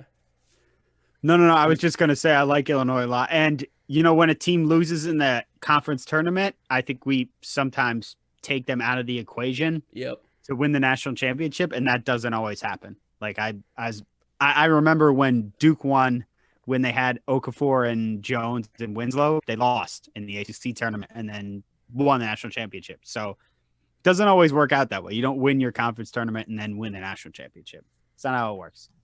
Yeah, I agree with you. Sometimes losing that conference tournament can give you a little vinegar, can leave a little bad taste in your mouth and get you right for the tournament. March Madness, or for Tennessee this year, it's plus 500 to make it out. Oh, that's not bad. So it's nothing crazy, but Villanova at plus 1,000, or Illinois, I'm sorry, at plus 1,000. I was liking that That's one. a good So one. that one caught my eye. They could definitely win that region. I feel like. Yeah, I think so too. They're good. All right. So let's move on. We've made it to the bottom of the bracket. We made it to the East. And I'm doing it, guys. I'm doing it. My first 16-1. I'm taking Norfolk State, baby. No. 21.5. I have to do a chip. I have to pick one. I thought you were picking. I thought you were picking them to win. Oh, okay. I am. Yeah. He is Chip. I am. Oh, you are? I am. Oh, yeah, Chip. 21.5 point favorites, no problem. I'm taking the worst team in the Big 12. You talking about overrated? Like Baylor is the most overrated squad to me in the whole tournament. I can't believe they got a 1 seed. I can't believe they got a 1 seed too. Unbelievable. So I'm just like, if I lose this, that's fine. I think they're gonna lose to North Carolina. Next up, if they obviously get to the 21 point favorite. But dude, is that Arizona transfer kid? James, I always get his last name wrong. What is it? Akinu? Is he good? Like, is he fine? Is he healthy? Dude, the 1 versus 16, you're already nervous about it. Like, I have to beat them. Norfolk State, I mean, they lost to Gonzaga in that play-in last year. That's kind of still in my brain. It was a good game. It's just in my, remember, like, we all freaked out, dude. We all thought the Zags are gonna lose like really early. Remember that? They didn't lose any of their guys. Pretty sure they still have 4 of their starters. Dude, I'm taking Norfolk State. This is my 16-1. I'm obviously not saying this is the guaranteed, but 21.5, I love it. I love 21.5 with all my heart. I'm taking the 16 Norfolk State over Baylor. It could win me a bracket. It's definitely not going to lose me my bracket because I have them losing to UNC next round anyway. So I don't see them making it out of the first weekend. I'm just picking them to not make it out of the first day. Am I insane? So you think Baylor is going to lose to North Carolina, even if they beat Norfolk State? Yeah, I just hate Baylor. I think they stink. They just shoot threes, and they're not healthy. They just bang threes in, and they I think that's why they sucked in the Big 12. I don't think that was one of those, oh my God, how did Baylor lose in the tournament? That's not one of my thing was, oh yeah, Baylor stinks. You know? That I couldn't believe they're a 1 seed. I think that's what this mostly has to do with. You know what I mean? I was just so annoyed that they got the 1. I'm just like, all right, one you're gonna lose. You know, I'm just like, where's the loss coming? So I know I'm obviously going out on the limb here. Auburn blew it. Auburn or Kentucky blew it in terms of getting the 1 seed, but yeah, no. All right, so obviously you guys got Baylor, obviously. All right, guys. So moving on to the 8-9 game.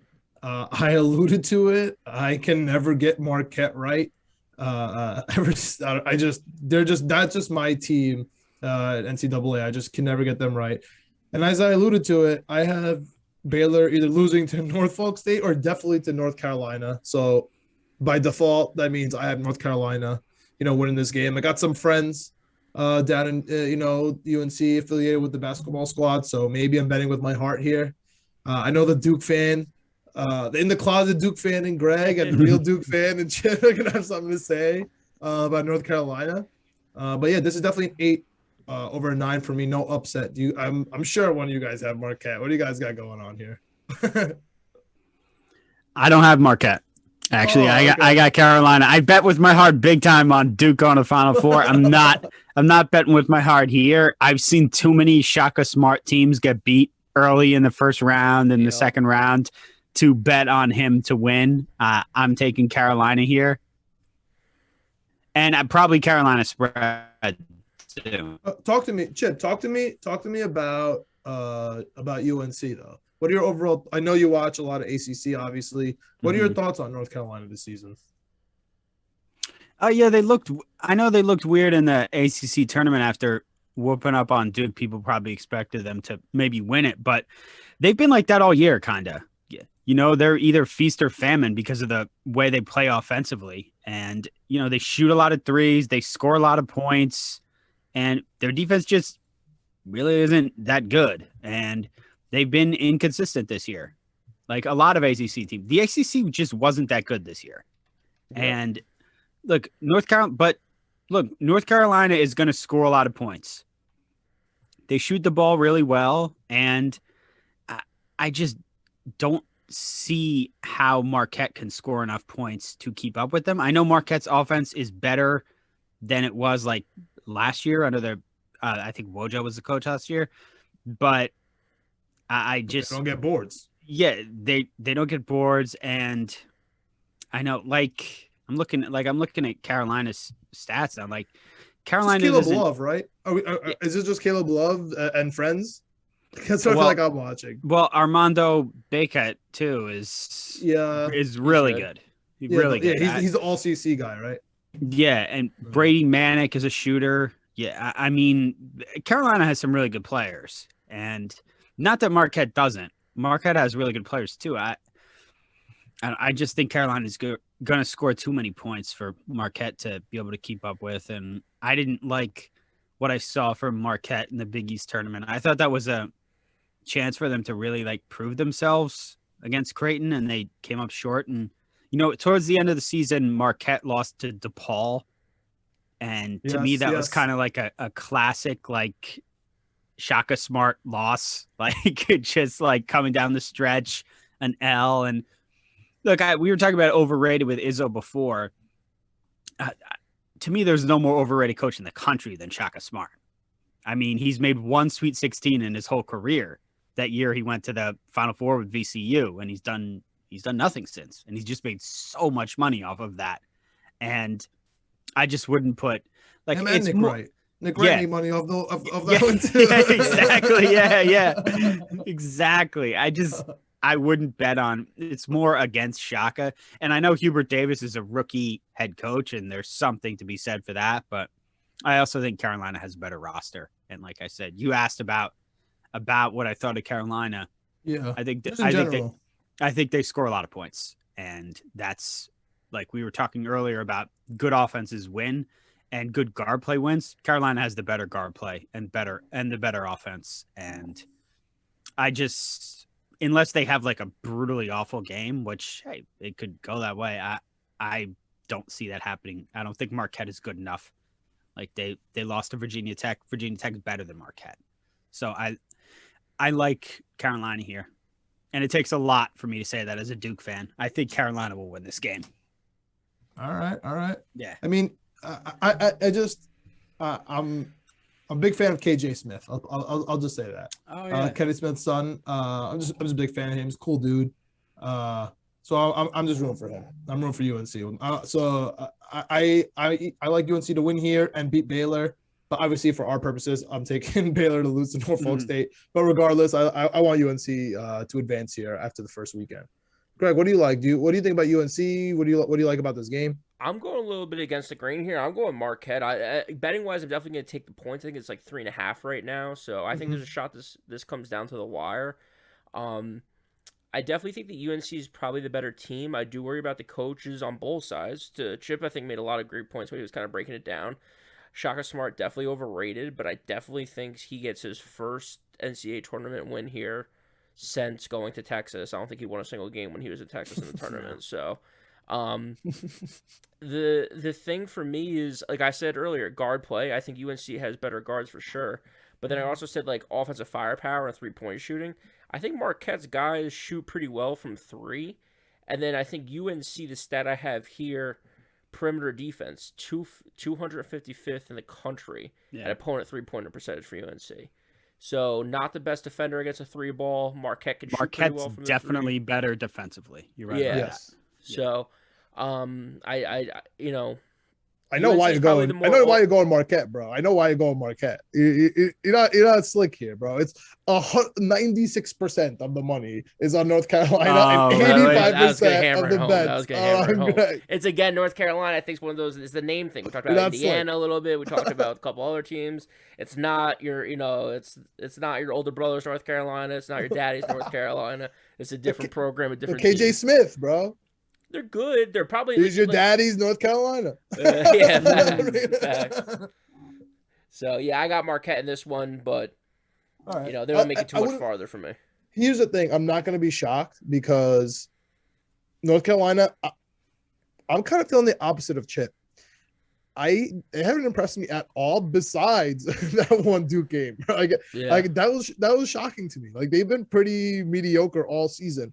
What they were versus Duke in the first game was really more to me about UNC. Obviously, they pulled it together, but this is totally with my heart here. I'm not betting on North Carolina -3 with 100% of the public, essentially. But let me just move on real quick while we're here. You have you have Baylor beating them, both of you guys? Yeah. Yep. Okay. All right. Cool. I assume that. Yep. So yeah, I'm strictly betting with my heart here. So I assume the East is going to be all fumbled with me. Let's move on to say on the first day. We got the St. Mary's, bro. The St. Mary's who beat the Zags this year, who always seem to have big wins going against let's just call it Woody, Mr. Potato Head's team, Indiana. Let's just say they beat Wyoming. What do you guys got here? St. Mary? Do you have a 12-5 upset regardless? I have St. Mary's here. Me too. Yeah. Greg, are you getting wild on us? I'm getting wild. Everyone talks about 12 versus 5. You need one 12 versus 5. This is my second 12 versus 5 this year. I had New Mexico State earlier against UConn. I got Indiana here against St. Mary's. Again, it's tough to pick because you have to kind of double pick or whatever. But I think Indiana gets on a little run here. My dumb gambling brain doesn't like it because when I see that coach pop up, I get a little nervous, get a little sweaty in the palms. But I think St. Mary's a little bit susceptible here. So I like Indiana in this one. Definitely going to be taking whatever the spread is, wherever this line drops. Does it change if it's Wyoming? Yep. Yeah, probably. You taking St. Mary's if Wyoming beats It depends how Indiana? they look, but yeah, I think so. But for now, I got Indiana in this one. All right, that's a good note. UCLA Akron. UCLA is this one of these teams, Greg? Because I really like them, man. I really like UCLA this year. So do I. Oh, okay, all right. Thank God. I didn't want to get wrung out for this one because I've been watching a lot of UCLA, mostly because my brother's from LA and we know people that go to UCLA as if it's like a normal thing. But for me, I'm like, oh, UCLA? Like, I'll watch that, Lonzo. So I like watching the Bruins. They have a slow pace. So as much as I like watching them, another very boring team to watch. They're gonna put you to bed. It's just not prototypical college basketball in my eyes. Shout out to Miles Johnson, the Rutgers transfer. Right, Chip? He's a beast out there. They're just one of those teams who I think are just going to go under the radar.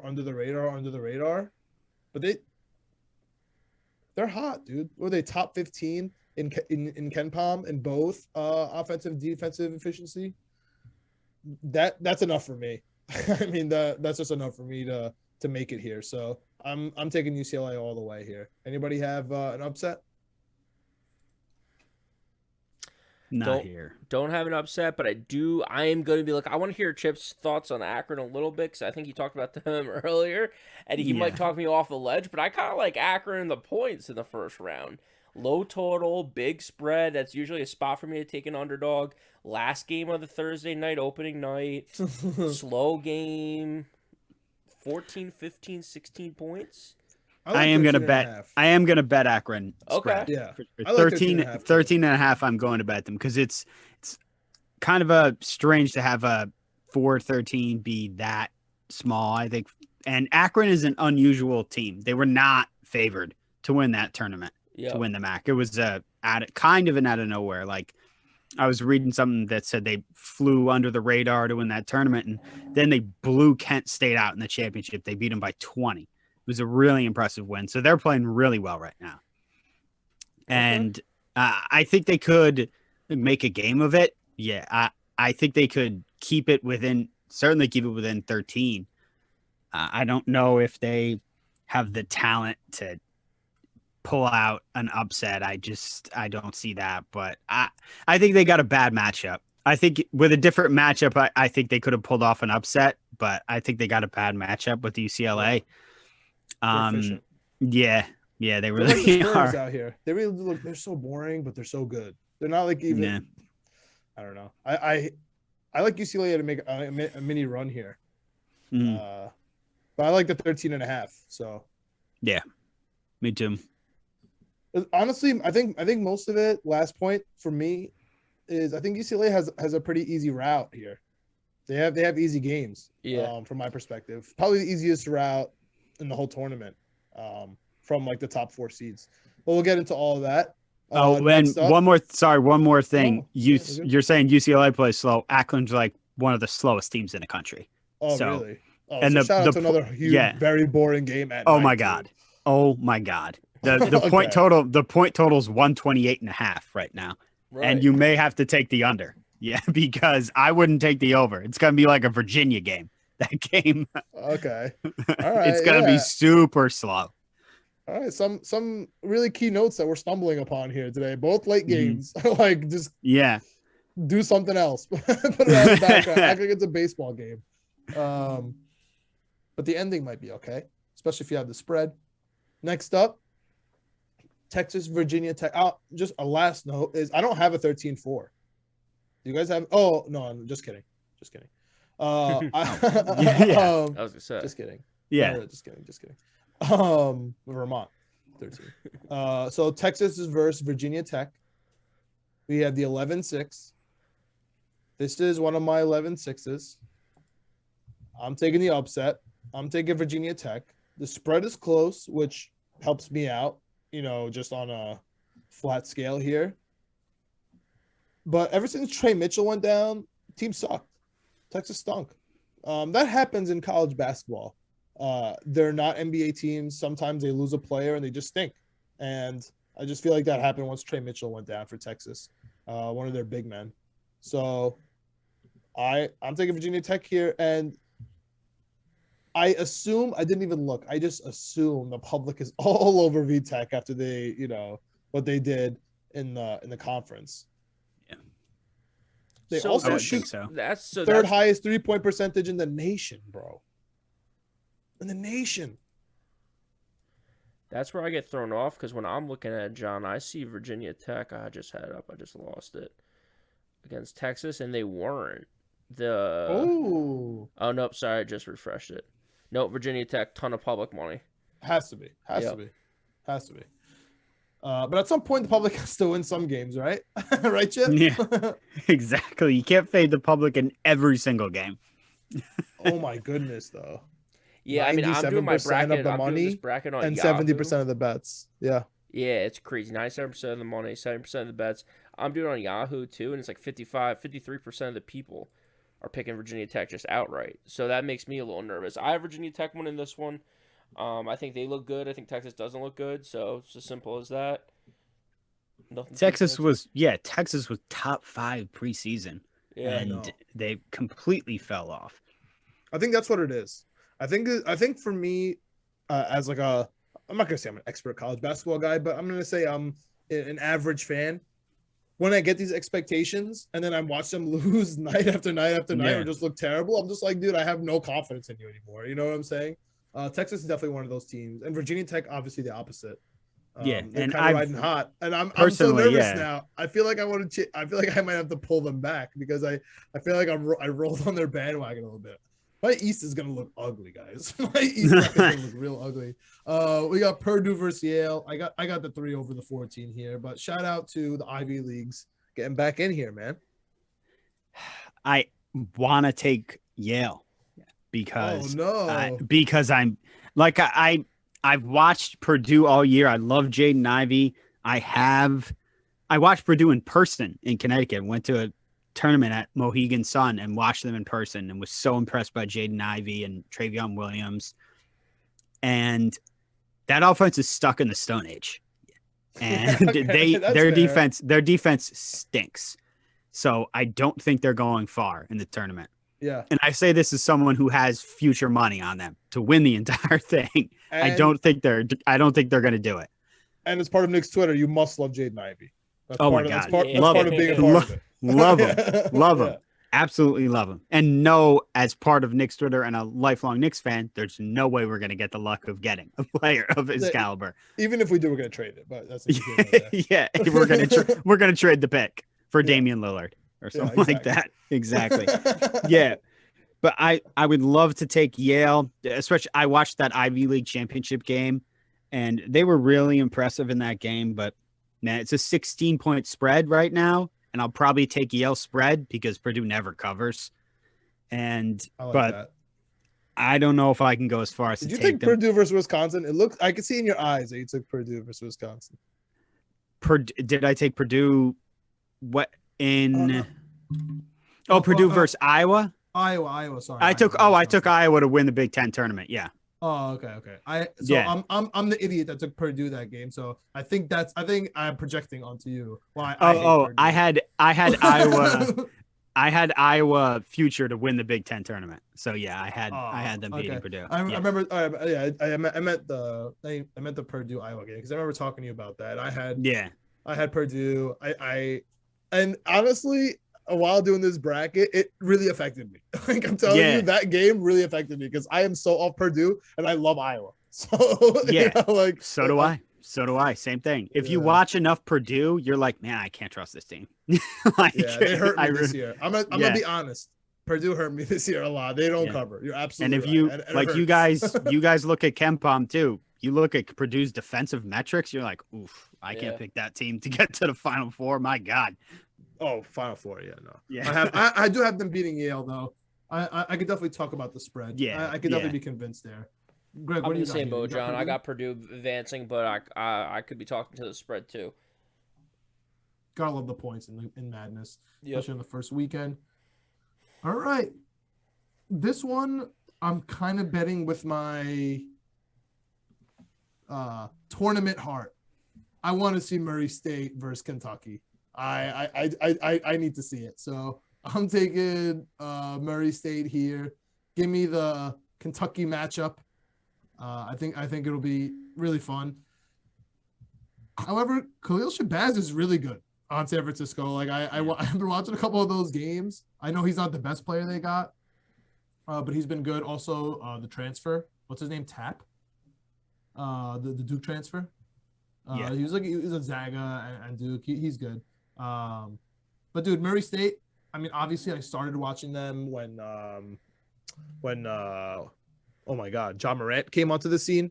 That's when I started watching Murray State, and this is my second year of watching Murray State. Keep it a buck here. And I like them. Like, they're fun to watch. I don't know if they still have his swag, but John Morant swag doesn't give you, talking about KenPom, like they're okay in efficiency in offense and defense. So they must be good. With my eyes, they tell me they're good. They're fun to watch, and I want to see them versus Kentucky. So I'm taking Murray State here. No upset. It's almost a pick 'em, which I kind of see it. Right, it's like 1.5. But I know San Francisco played the Zags good, but I'm taking Murray State.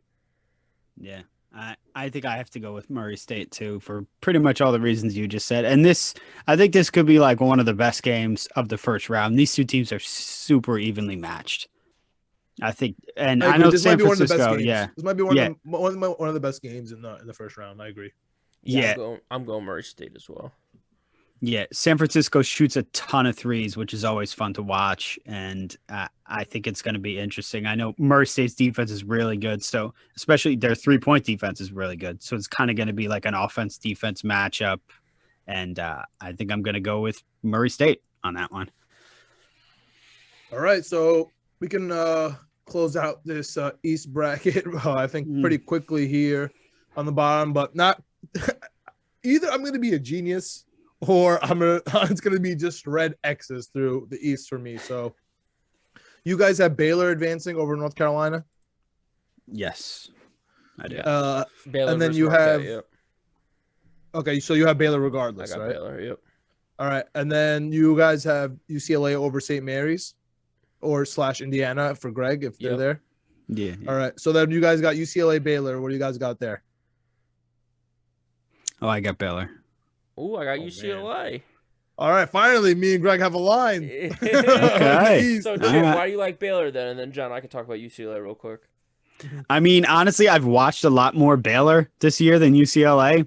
I watch a lot more Big 12, Big East, ACC, Big 10 than Pac-12. I mean, what I've seen of UCLA, I've liked, but I like the idea of the veteran team, the guys coming back from Baylor, making a run at it again. I know UCLA did it last year too. Mm-hmm. I really like. I guess I'm really just high on Baylor. I know the Big 12 isn't like this great conference this year. I don't know, man. There isn't a lot to add about Baylor. I get it, and it's hard to. You know why? Because they're going to lose in the first round. They're not going to lose. They're not going to lose in the first round. They're not going to lose in the first round. I don't know. I just feel like they're at this point. They're like a machine. You know, they're top 10 in offense. They're top 10 in defense, or they're close to top 10 in defense. They have so many good players. I don't know that. I just have a hard time believing that. I'm not saying anyone's going to be like. I think they're going to get out of their bracket. I do think they're going to get out of their bracket, go to Final Four. And sheesh. Yeah. All right. Well, listen. I like them. That happens. Either one of us is going to be completely wrong, likely me. But Greg, talk to me about UCLA for a little bit. UCLA we talked about it a little bit earlier, but I mean, so it's a chalky picks for me at this point. I got Baylor versus UCLA here, and I feel like these teams match up pretty well. Like a lot of these guys had a good postseason last year, making a run this year. Both efficient in offense, both efficient on defense.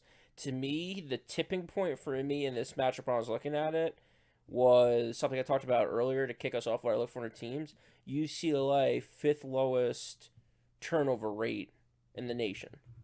So, like to your point, John, they play slow, they play methodical, they don't turn the ball over. So if they get a couple turnovers themselves, that could really get something going for them and give them a couple extra possessions against Baylor, who's obviously a 1 seed, obviously a great team. So those possessions are going to be key for them. So that's kind of where I looked at up and down, thought it was going to be pretty close, and that's what kind of led me to UCLA there, which is a little bit better turnover rating for them. Might come down the last shot in this one. It's gonna be close. Yeah, so for me, I agree with all your points about UCLA, and this is an easy one because it's versus North Carolina for me. Yeah. Right. So like this is easy. Like that's why I'm saying like it's almost. But even if it is Baylor, which I think would be a fun matchup, UCLA Baylor. Let's be a little realistic here. Say that's it instead of UCLA UNC. That's a fun matchup, but I think UCLA is going to kill Baylor. You know what I mean? So, but I guess that's my just opinion on Baylor. But it just feels so easy for me for UCLA because on the bottom of the bracket, I have Virginia Tech beating Purdue and playing UCLA, and that just becomes so easy for me. But we'll jump to that in a second. Let's go all the way to the bottom first because I'm curious about this one. Murray State versus Kentucky. Is it possible, Chip? Is it possible, man? It's absolutely possible that Kentucky could lose. It's possible, but they're not going to. They're not going. But even though they're basically from the same. This is like the Murray State Super Bowl. That's the one thing that I don't know, kind of gets me. But also, I think the other thing is I just don't like Kentucky. Have you been impressed by Kentucky this year? At times, but more often than not, I'm not going to pick them to win a championship. I'm not impressed enough to pick them to win. I mean, the best teams they've played for the most part, they've lost to. I mean, Tennessee whooped them again. Yeah, I know. I think that's why I like Tennessee a lot, by the way. Yeah. I think the Kentucky-Tennessee game was like all right, Tennessee's real and Kentucky stinks. You're taking Kentucky. Yeah, Kentucky. No, I can't pick. I think that the East bracket is kind of a strange one. That's why I'm just ruining my whole. I'm just like I'm taking Murray State here because I'm taking a Norfolk. This is just kind of my throwaway bracket, and Shoot I think it's possible. Hope it hits. Kind of like that, but also I'm just not impressed by Kentucky. They're just such a nice name, and I feel like that's why they got the 2 seed. But also the whole division stinks to me. The whole East stinks to me. So I see why they're a 2 seed here. But if you put UCLA up against Kentucky, I'm taking UCLA. It's a super weak bracket. Yeah. So for me, I'm going to take Murray State here. And for me, they're going to be playing Virginia Tech, who beats Purdue. I'm in the same boat. I got Kentucky, though. I got Kentucky winning against Murray State. And then to your point, John, I got Virginia Tech upsetting Purdue. Makes me a little nervous or maybe it makes me more confident, actually, now that we've been doing this for a little bit. And I see what you guys see in Purdue. I'm not impressed by them. Virginia Tech, I think, has been playing well towards the end of the season. Give me Virginia Tech. I mean, Chip, what do you got going on there? You have Virginia Tech Purdue as well, right? Kind of makes me nervous now because we're all over Virginia Tech, and I like Virginia Tech. I said that right away. As soon as we started talking about it in the very beginning, I'm like, I might have to pull back on Virginia Tech a little bit because I see them going all the way through, and now I'm like, because I feel like Purdue could beat them. Because before this ACC tournament run, they were a bubble team, and now we're picking them to beat the Jaden Ivey-led Purdue Boilermakers. You know what? I mean, that's a great point.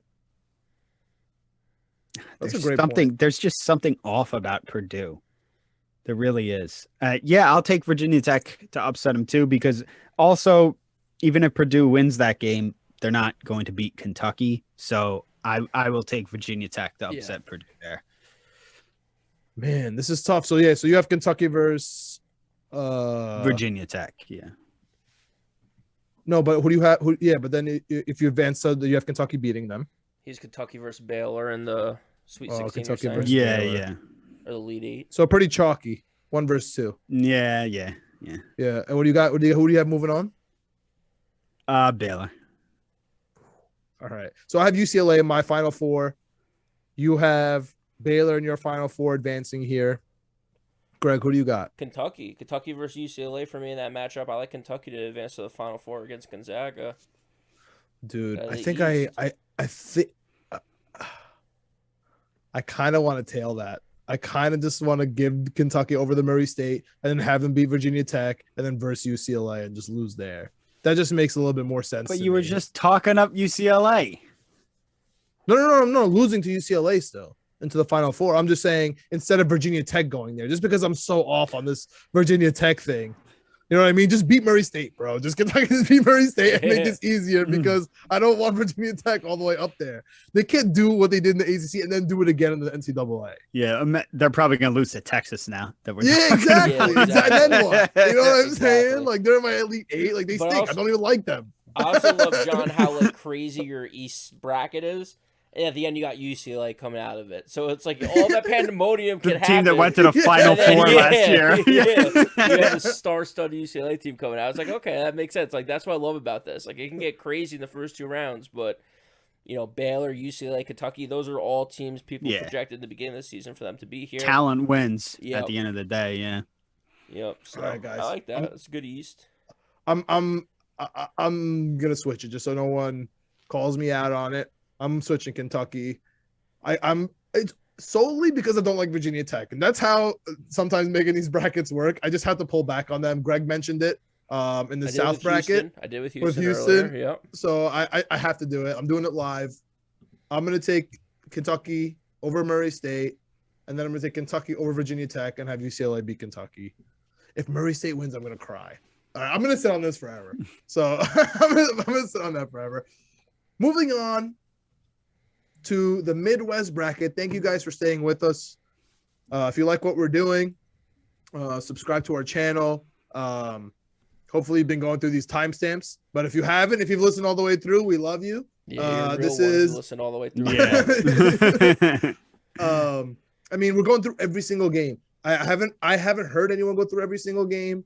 We're just casual fans, just like you. We just watch these games and we're going through the spread. A lot of emotions going on here. And, you know, this is an emotional bracket for me. And honestly, for the nation. This Midwest, man, there's a lot of teams here where it's a lot of feelings going on. So let's start with the first one. Do we all have Kansas on the 116? Obviously, right? I'm the only dummy picking 16 Norfolk. So we got Kansas here. Jumping to San Diego State versus Creighton. Chip, you mentioned San Diego State a couple times already.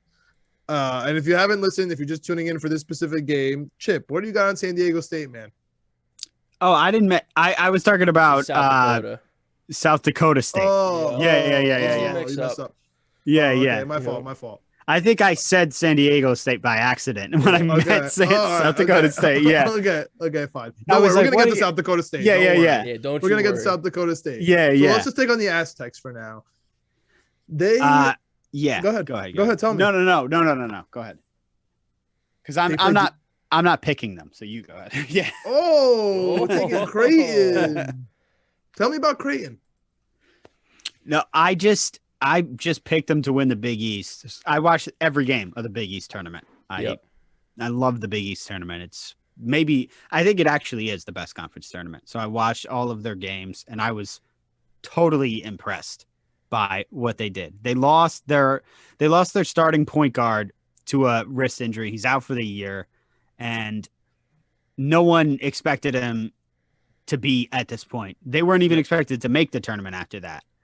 And they competed with Villanova right up until the end of that game. I think they have a real shot here. I think, look, I get San Diego State's defense is awesome. Yeah. That's what it is. Yeah. One of the best in the country. But I mean, Creighton's defense is really good too. I think Creighton's played a lot of tough games this year in the Big East. They're prepared for this. Now I'm going to I know Creighton's offense has not been good. I'm looking at the stats now. Creighton's. That's the thing. We were talking about turnovers. We were talking about turnovers earlier, and losing your starting point guard tends to put you in the 305th in turnover percentage. that tends to hurt you. But and they're around there for offensive efficiency too. They're in the bottom. Yeah, they're a feast or famine team, and in the Big East tournament they were feasting. They were making a lot of threes, and then against Nova in the final they were bricking a lot of threes. And look, if they're making their threes, I think they can win, and I think they can win. I'm gonna take them because I've backed this team all year pretty much, and Like they're 2.5-point dogs. I'm definitely going to take them against the spread. I really like that team. And they typically play pretty well in March. And I like the storyline of losing your starting point guard and then still making the tournament and playing really well. I think that's going to play into this. These guys are really motivated. Greg, got anything on this game? I got San Diego State in this one. I think Creighton, like you said, they had a good run in the Big East. They're a little bit longer, I think, maybe than San Diego State, but San Diego State plays really good defense. Combine that with the loss of the guard, plus their inefficient offense, kind of worries me a little bit. To Chip's point, it's kind of like, it's like boomer bust, feast or famine for Creighton. San Diego State might be just a little bit more steady in and out. And I think in the first round, just give me the team that's a little bit more steady. Nothing too crazy. All right, so I guess I have to confess that they've been one of my late night teams, San Diego State. Okay. Yeah, they're up at night. I think that's why I like Boise too. I think that Mountain West Championship was really fun. Like, it was really fun to watch. I think that's why I like Boise to win in our first bracket. I think that's why I like San Diego. Their defense has been so good all year. I mean, when I was going through their stats, I know their conference stinks, right? But when I was going through looking, nobody has over like 75 points against them. They've been killing it. What I really liked about them, honestly, is I don't know where their Ken Palm stuff is, but they just get like, when the team is just choking you and you can't do anything, like you just chuck up shots or you can't get to your spots. That's what they were doing, but I don't know if it was a level of competition. I'll be honest. You know what I mean? Because I don't know anyone on Fresno State. You know what I mean? So when they're killing them, like, I'm just like, all right, am I watching a real game? Like, I'm taking San Diego State every game. So, I'm just rooting for them. So I'm happy that they're killing them, but I don't know if it's a competition thing. So I'm with you there. I also don't like that it's 50-50 public, 75% is on San Diego State, which means, I guess the money's there, but I don't know. I'm uncomfortable about 2.5 on a 9-8. But dude, I really like San Diego State. I just really like them. And I'm going to be the Debbie Downer on your tournament, bro. I think that they play each other so well, and then they just suck versus everybody else. You know what I mean? Like the Big East, you mean? Yeah. I maybe it's just an opposite kind of region bias for me, where I just don't like anyone. I just don't think college teams in the Big East are that good. They're just not that impressive, but they're fun to watch against each other. You know what I mean? The Big East tournament, I agree, one of the funnest tournaments. We love Georgetown. We just love these St. John's. Like, it's just fun. You know what I mean? These are our squads. So I think that's why you like Creighton. You know what I mean? I think that San Diego State is just better than them. I don't know. You think that Creighton is fatigued? No. You think that no? Okay, that's what I was gonna say. I don't know if they can continue to like push the gas, but you don't think that's a problem? No, I don't think it will be. I mean, they've got time off for sure, and they're definitely motivated for this. I don't think fatigue is going to be an issue. Okay. Yeah, I think it's to Chip's point. The ball goes in the bucket. They're going to be tough to beat no matter where they're at. Yeah, that's fair. San Diego State doesn't let things go in the bucket, but anyway. Yeah. We'll see. We'll see. It's another offense for defense. Another offense versus defense game for sure. Speaking of balls in the bucket, bro. Yeah. This team, there's two things about Iowa, bro. One, love Iowa. They don't miss shots, and they ruin my life when I bet against them. And number two, whenever I say, "Oh my God, Iowa's so good," people just start yelling at me and say, "Oh, Iowa!" They always say they're good. They always say they're good. No one ever says they're this good. They make it rain. And I know I started off this whole episode talking about how if you rain threes, I genuinely don't like you. But it's tough when they don't, like, they legitimately do not miss. Like, I don't know what else to say. Like, Jordan Bohannon, I need him on the Knicks. I hope, like, he's Steve Novak. Like, he just doesn't miss. And the one thing I read about them when I was doing some research is they're really bad at getting rebounds. Yeah. They're small. They're small. and they don't miss. Why do they need rebounds? They just like, go ahead, score, bro. We're gonna like they are prototypical get hot March Madness. They're gonna be tough, man. They're gonna be really tough. If their baskets fall, they're gonna be tough. But the question is, Chip, how long can their baskets fall in? How long can are they gonna fall all tournament, or are they gonna Iowa it up? Like that's the best way I can put it. Iowa it up. Well, They're gonna fall. They're gonna fall for at least that first round game against Richmond. That much I know. What about a 10-point spread though? Do you think they're gonna cover that 10-point spread against Richmond? Yeah, I think they. Yeah, I think they will. I think they should kill them. Yeah, okay, we're all on the same page here. Iowa. I mean, I'm telling you, I am betting with my gambling brain here because they just ruined me. They ruined me, man. I tried to be smart. I tried to be slick. I tried to listen to everyone telling me, oh, they're gonna fall. No. They're so good. And now getting to Chip's team, South Dakota State versus Providence, the luckiest team in the world. Everyone was going nuts watching them this year. They had that run. They finally slowed down a little bit. It was getting crazy, right? They were just winning these unbelievable, and as Ken Pom puts it, quote unquote, lucky games. But it was lucky, honestly, if you were watching. Is this the end of the road? Is this your South Dakota State? Are they going to come through for you? Because I have them winning this game too, man. I'm with you. They're nasty. I mean, doesn't everyone have them win this game at this point? Is that the case? I mean, it's the lowest spread of any. Oh my God. No, 4-13, right? Oh, maybe yes. In like 30 something years, it's a 2 point. I think that sounds right. Yeah, say it again. Like 30 years, like the lowest. No, say the whole stat. Yeah, it's like I think I saw it's like the lowest spread of any 4-13 game in like 30 something years. It's a 2 point spread. That's a stat. And Providence has lost Providence is 25-5. They're a 2 point favorite in a 4-13 game. No one believes in this team. They opened up at 3, bro. And rightfully so. Creighton exposed them in the Big East tournament. Exposed them for the frauds that they were.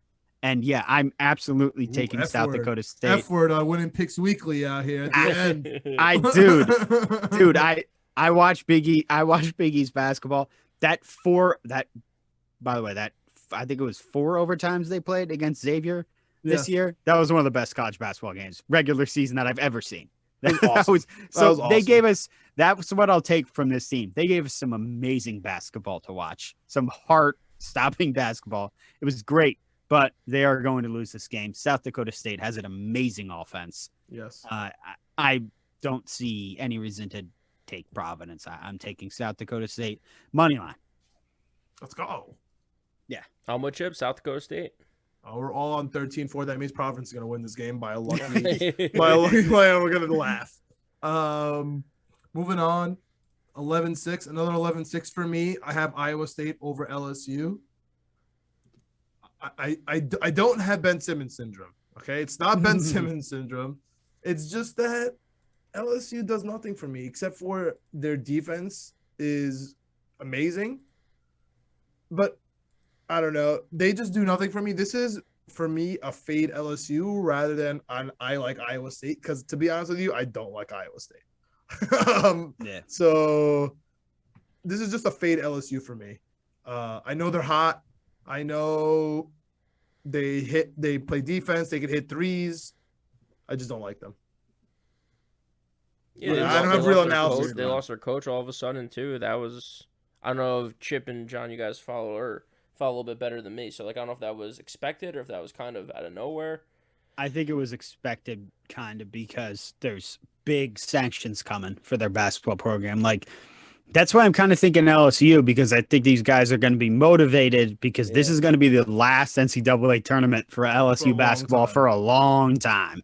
Yes. So that's why I'm thinking maybe LSU, although I think, they're favored by 4. I think that's kind of big for a team that's like, there's a lot of emotions going on with those guys right now. But I think I'm taking LSU to win. I don't know about covering the 4, but definitely LSU to win. Just like these guys have a lot of motivation. Not that Iowa State doesn't, but I think I'm betting on the team that There's so much motivation there, and I know Iowa State has like the really good guard play and stuff, and that always matters. Both of them. Yeah, both of them and do. Hunter. Yeah. No. I'm saying they got two. Both guards. Yeah. And look, this is just such a weird game. I may not even bet the spread. It's such a I'm taking Iowa State. It's such a weird game. I think I'm part of the emotion though. I'm gonna be honest with you. I think I'm part of the emotion. Like LSU's done. It's over. They just suck, and their coach is gone, and just give me Iowa State. That's kind of how I feel about it. Something about me tells me it's the opposite. That these kids are that the assistant coach, the interim coach, is going to be in there like, you guys got to win this one. Yeah, we aren't going to be back here. Like, you guys got to do this. Like, you guys all transferring next year. Yeah, exactly. Like, yeah, it's like you guys are never going to be in the same locker room in this situation again. Like, and they could just be like, all right, let's go. Let's get this one game. Like, I don't know. Maybe right. I could see that's that. fine. I got Iowa State in this one. I just think, like you said, they got two good guards. They check a lot of boxes for me. Pretty good defensive team. I think they're fifth. What do I have here? Fifth and sixth in opponent turnover rate. Yeah. So they turn the other team over, Iowa State, which is great. They play good defense. So does LSU. So I think it's going to be low scoring. When these games are going to be low scoring, I usually like to lean to the favorite, or the underdog, I'm sorry. It's kind of surprising to me that it's only 4 points. I thought it might be a little bit more, but I'll take the 4 points in this one. I'll also take Iowa State outright to get the upset in the first round. All right. Moving on, I think the rest of this bracket might look pretty similar. I have chalk the rest of the way. I got Wisconsin over Colgate. I got USC over Miami, and I got Auburn over Jacksonville State. Greg is giving me eyes. You got something different? I got Colgate. So do I. Hey, let's go, Chip. Let's go. I got good. Colgate upset I Wisconsin. love Colgate. I loved them last year too, and they let me down last year. But I love them. I know nothing about Colgate, guys. Tell me why. I just know Wisconsin. I'm just taking Wisconsin. Go ahead, Greg. I cut you off. No. I'm happy that you're so all over Colgate because I'm more of just fading Wisconsin. I think that they fade them later, bro. Versus Colgate, you're fading them. Just because I feel like they've just been. I think Colgate, first of all, is pretty good. I think they're better than what people expect. And I'm the people. Yeah, I think they score pretty well. I'm happy with what they were able to put together. To Chip's point, for the last couple years. And then Wisconsin, I just feel like is just too hot or cold. Like, they can come out and they can play great, but they can also come out and really lay a stinker. And that's the problem in these tournaments. When you come out flat, especially round one, maybe you're a little settled in, like, okay, let's settle in, blah, blah, blah. And then Colgate comes out and boom, they smack you first, the first half of the game. I like Colgate's chances in this. I don't know what the spread is on this one. I'm definitely going to be taking Colgate in the points. It's 7.5. 7.5, which is super low. Yeah. Like the Purdue Yale spread is 16. The Tennessee spread against Longwood is 17.5. Norfolk is 21.5. Yeah, it's crazy, right? Like it shows, like, to everything you just said. Like, it shows like how Colgate is much better than you would think. Like, they're much better than a 14 seed. They're legit. They're really good. They've won the Patriot League 2 years in a row now. Again, they have good guards. They have they're in the Patriot League. They have the Patriot League Player of the Year on the team. Yep. They shoot enough P word. We don't use the P word. They shoot. They're enough, like most mid majors who get into the tournament. They shoot and make a bunch of threes. Look, I'm taking them here. And again, like you said, Greg, it's kind of a fade Wisconsin move too, because Wisconsin, look, we saw what just happened in the Big Ten tournament. They lost to freaking Nebraska, one of the worst teams in the country. Yeah. So if Johnny Davis gets hurt, or if Johnny Davis somehow has it, they haven't really talked about it yet, have they? Like, he was hurt in the Big Ten tournament, but he could be healthy by the time this game comes. But they're so reliant on one guy. For a college team to be so reliant on one guy, just can't trust that. You really can't. Yeah. So I have them only going through one game. You guys have Colgate upsetting Wisconsin in round one. I have Iowa State upsetting Wisconsin on the second day. But let's just finish off on the first rounds here. You guys have USC and Auburn? Yes. All right, you guys on the spreads too? I mean, it's basically a pick 'em for USC. Auburn's 15.5 off Jacksonville. They weren't even supposed to be in it. They weren't even supposed to be in it. Take Auburn. So yeah, that's the whole Bellarmine thing. Remember, you guys saw that meme going around, all because of the transfer stuff. Which shout out to Stony Brook. Same thing happened with them with the America East. But I'm still contending Vermont would have took my boys Vermont. So let's just see if we can close out this last bracket here, this Midwest, and get our Final Four going. We all have Kansas over San Diego State. Yes. Or Creighton. Yep. We all have Iowa over South Dakota State. I'm nervous. Chip. Yes. All right, we got Iowa. I got Iowa State over Wisconsin. You guys have either LSU or Iowa State versus Colgate. What do you guys got here? I got Colgate. Ooh, I got Iowa State beating Colgate. It's gonna be a close one, but I got Iowa State beating Colgate in that one. All right, Chip Cinderella, we found her. Yeah, we found her. I told you I loved the Colgate. I told you. Let's go. Took us a couple hours. We got it. Told you. All right. USC Auburn. This I'm going chalk here. I watched some USC, but not really. I've been watching. I told you guys a lot of SEC specifically. Auburn's good.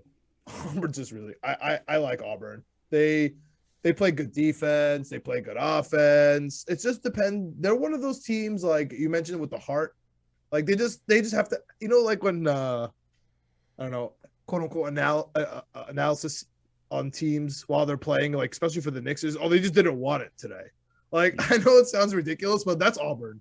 Like Auburn just has to want it, and they're gonna win. You know what I mean? Like Kentucky, they can want all they want. They're not gonna win the tournament. They're not gonna go far. Baylor could wish and dream everything they want. They're not gonna go that far, in my opinion. You know what I mean? Auburn, if they're on their game, Auburn just feels like a team that's really under the radar. I have them like sneaky going far, even though they're the 2 seed. Do you have thoughts on Auburn? They're also probably gonna have the best player on the floor every single night. Auburn. With Jabari. Yeah, I really like them. I might like them too much. So I have them beating USC here. You guys have that as well? Yep. I actually have the U beating USC, but I have Auburn beating them anyway. Yeah. Okay. You'll talk to me about that. Though. You got a 10-7. We skipped over that.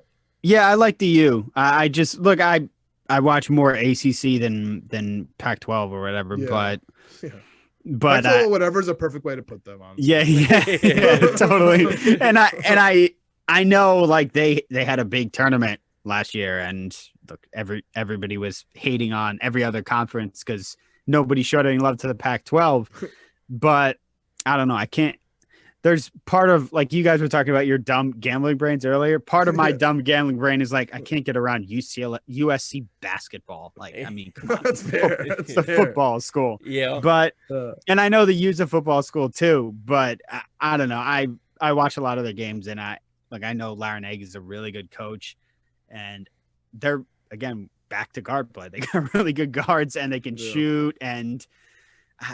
I'm just more comfortable taking the U and thinking that they're going to win is pretty much my theory on that one. And again, it's only one game anyway, because I think Auburn will beat whoever they play. Yeah, I agree. Yeah, I agree. Okay, so you got Auburn going through. You got them beating Colgate or no? I have Auburn. Yes, that's where it'll end for Colgate. Yeah. All right. I have Auburn advancing as well. Same. You too. Okay. So on the top. This is the game, guys. This is going to be the one for me that like I'm just going to enjoy. Like I'm going to sit back and just watch this game. Like Kansas versus Iowa. Oh. Somebody tell me what's going to happen in this game. Is Iowa going to Iowa it up? I hope not, because I'm picking them to win. To win that I game. am too. Yeah. I am too, man. I'm telling you, I know it's because I kept betting against them and they kept winning.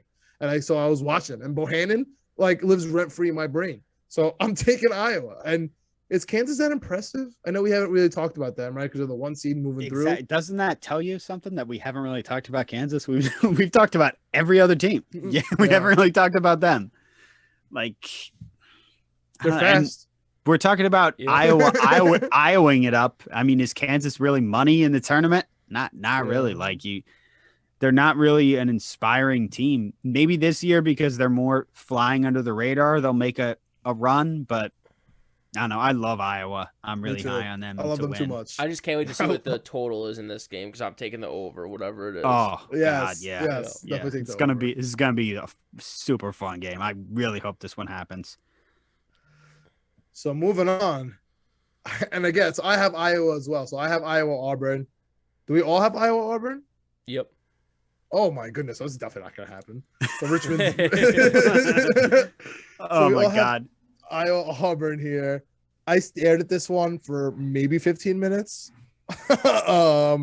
Because obviously I want to take Auburn, but then I didn't want a 1-1, 4-2.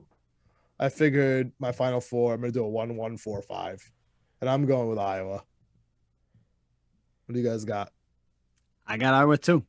Oh my God, Yeah. there's no chance of making it. What do you got, Greg? I have Iowa. Oh no, I have this Auburn. I gotta switch. I think this solidifies it. This was so great that we did this because I got Iowa for a lot more than this round, so I might have switched this Oh up. no. Oh my goodness. All right. So let's go over. Let's reset. Let's hit our final fours. I'm changing real to quick. Auburn. You're changing it to Auburn right now on the fly. On the fly. I'm changing to Auburn. Wow. Changing. Everyone loves. You're talking about everyone loves all these teams in the first round. Everybody loves Iowa because of Bohannon. I know they have Well, other Keegan. players. Keegan loves Keegan's Keegan. good. Yeah. Yeah. Well, dude. Also, John, you Bohannon mentioned is- earlier about UCLA having a pretty easy path to the final, Elite Eight or Final Four. I feel like Iowa's got it made. If Kansas, Well, they have Kansas. yeah, but that's one. Auburn That's one versus tough literally game out of nobody. 3. Auburn versus nobody. Like they played Jacksonville State and then USC or Miami, and then if Wisconsin makes it, like that's the best team that they're gonna face, which they're not. Even if they do, they're gonna wreck them. That's a great point, actually. And then by the time Iowa, like, are they ever gonna miss a 3? Like it's gonna be their fourth game in tournament. They haven't missed in a month and a half. Trust me. Okay, just trust me. And I think that they're gonna run to a real defensive team. Auburn's a real team. Like if you miss a couple shots, it's over. Like you're not gonna get back into the game with Auburn if you're just gonna pop threes, in my opinion. So Iowa was like my Cinderella, but if you guys are both taking them, and I'm hearing them everywhere, they're not a Cinderella. They are in fact a favorite. I think they're a popular team to make the Final Four. I'm out. I also saw it on Nick's Twitter today, but I maybe maybe it's like that Will Smith movie where like he sees the number all throughout and then he picks it. Like maybe that's why I picked Iowa. But wait, there was someone on Nick's Twitter saying they were taking Iowa. I think Papa Left had Iowa. Oh, okay. Yeah, I think he had Iowa, and then I there was like some people yelling about it, so I think I saw it. Why? He knows what he's talking about with college stuff. And why No, would I'm they be just saying yelling because about Iowa? Just because Oh, Iowa. I thought you meant they were yelling at him that it was stupid or No, something. they're just like talking that. about Iowa, dude. Like this, there's a stigma. There's a stigma here about the yellow and black, dude. This is the best Iowa team, and this is better than the Luka Garza teams. And I know that's great because he was so good, but Keegan Murray. You know how many times I heard this about Gonzaga? Oh, this is the best Gonzaga team. Like, I've heard that a million times. This is the best Gonzaga team. This is it. We'll see. Look, we'll see. What if they're just the new Zags? Like they're gonna keep moving up year by year, and then eventually they're gonna break through. The new Zag. They play the Big Ten. They play good teams all year, and they get beat up on all year. Yeah, that's true. I think that benefits them big time. That's true. I mean, they got 9 losses for a reason. Yeah, You're right. Selfishly, maybe I also want to watch Arizona Auburn instead of Arizona Iowa in the Final Four. Oof, I think Arizona Iowa would be fun. But it would be fun. It would be just threes. Yeah. So that wraps up our major 4 brackets. We're in the Final Four now, boys. I have Arizona Auburn versus the Zags and UCLA. What do you guys got? I got the Final Four. I had Nova coming out of the South and Iowa coming out of the Midwest. So I have Nova versus Iowa, and then I had Duke coming out of the West and Baylor coming out of the East. Yeah. Okay. We don't have one single team that overlaps.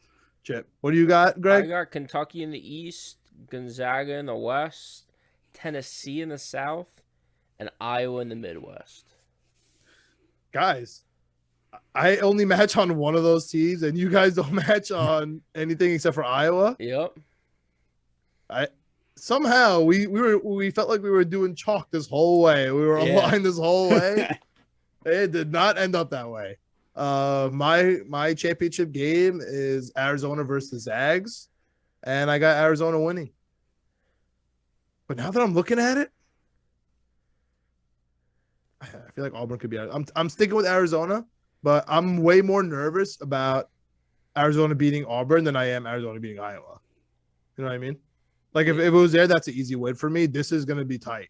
Probably gonna bet Auburn, honestly. If Arizona is this fun team that everyone sees, and Auburn beats nobody like we have projected in the Midwest, I think it's gonna be a great game.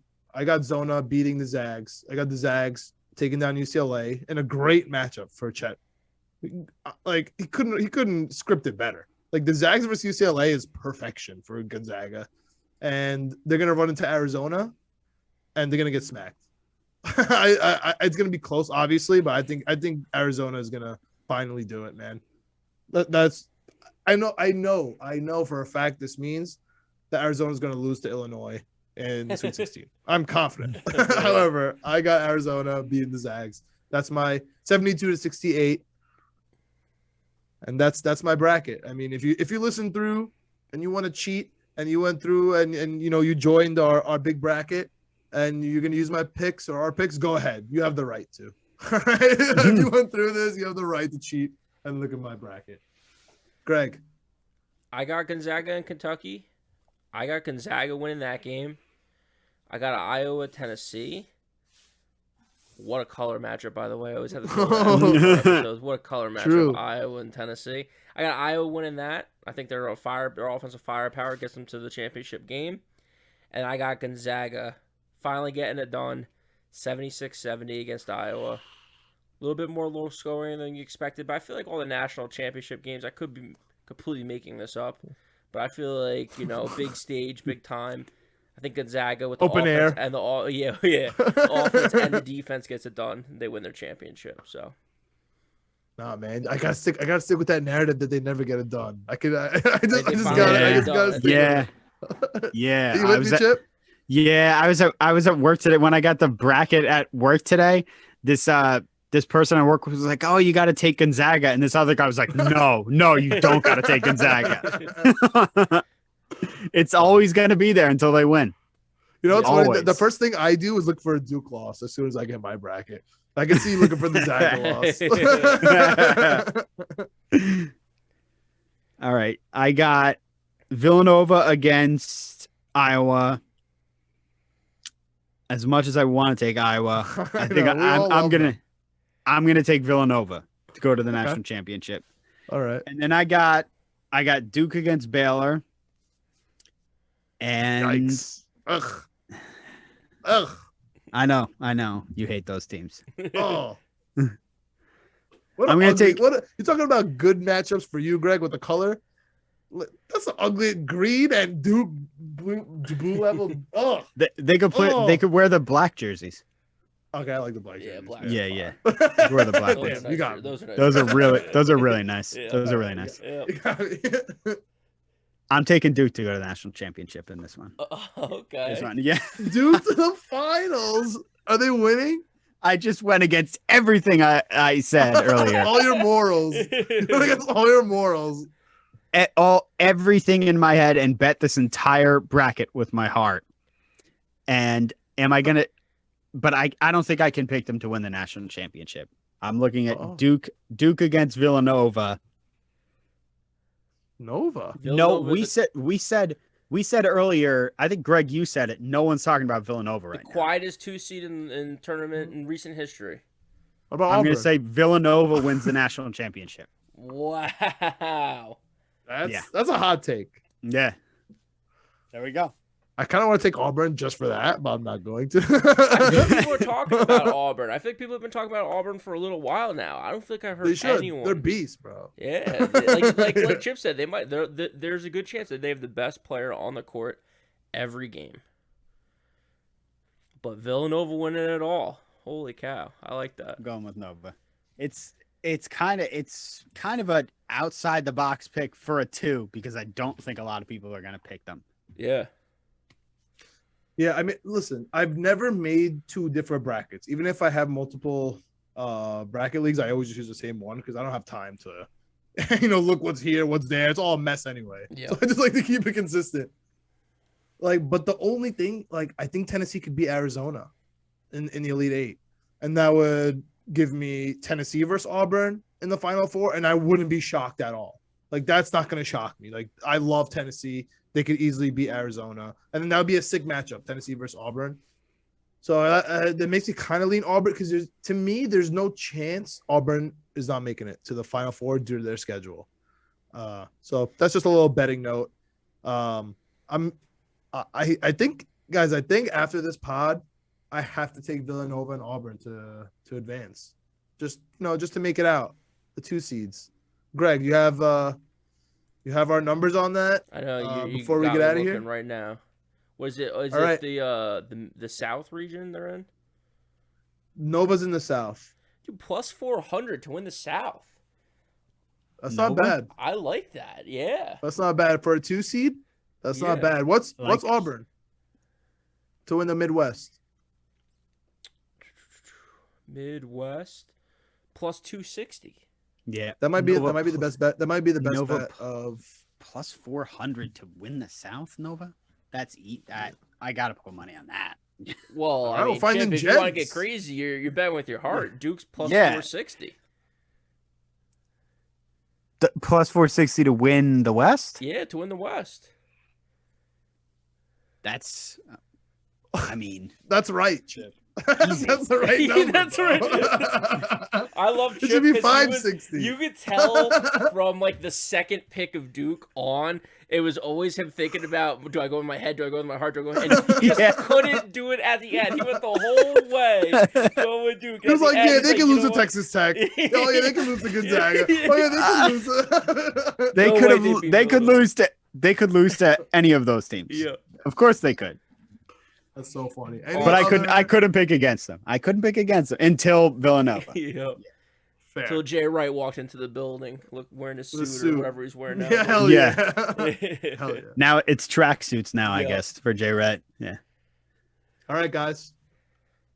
My light officially went out. That means we have finally went through the time here. Any other last notes on March Madness? I feel like we just went through the gauntlet. I am so ready. I am so ready Yeah. for the tournament now. Honestly, For after sure. talking with you guys, I'm ready to hear what other people now have to say about it. Now that we went through it and we kind of know how the bracket, goes through. Like if you're not picking Auburn or Iowa or Kansas to win the Midwest, like what are you doing? Like who are you picking? You know what I mean? Yeah. If you're picking Wisconsin, yeah, I want to hear why you're picking Wisconsin. Yeah. Yeah. and stuff out of the East. Like if you're picking Baylor, I really want to know why you're picking Baylor. And after that, if you're not going UCLA or Kentucky, like where are you going, bro?